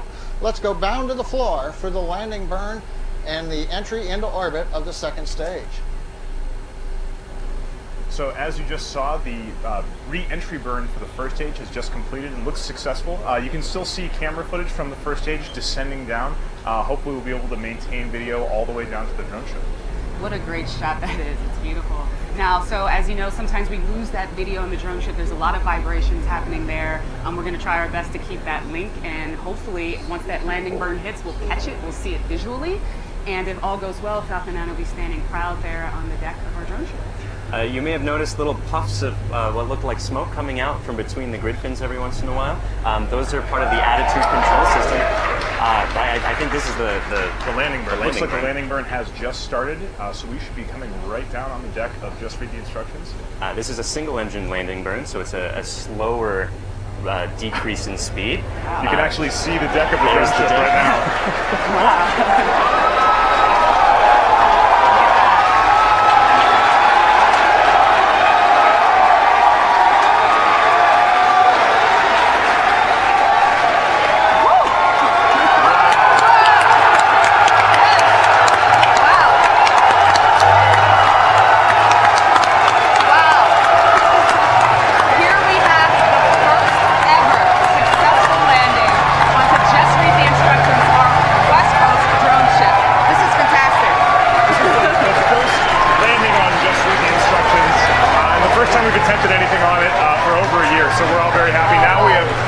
Ships that have both successfully received first aid. Wow, and we can see it the entire way there. No video cut out, so props to the team for making that work. This is fantastic. Yeah, that's standing right in the center of the X there. What an amazing view. Wow. Now, amidst all the excitement, it's important to remember this is not the primary part of the mission, the Iridium mission. Let's go up to John I to hear what the status of that is. We're at T plus 9 minutes and 14 seconds, and we have just shot.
FTS is armed for flight.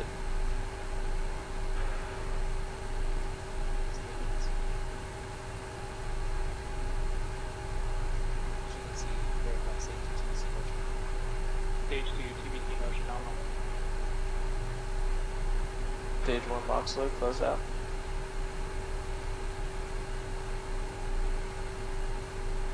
Strong back lowers ended. Strong back at 88.5 degrees.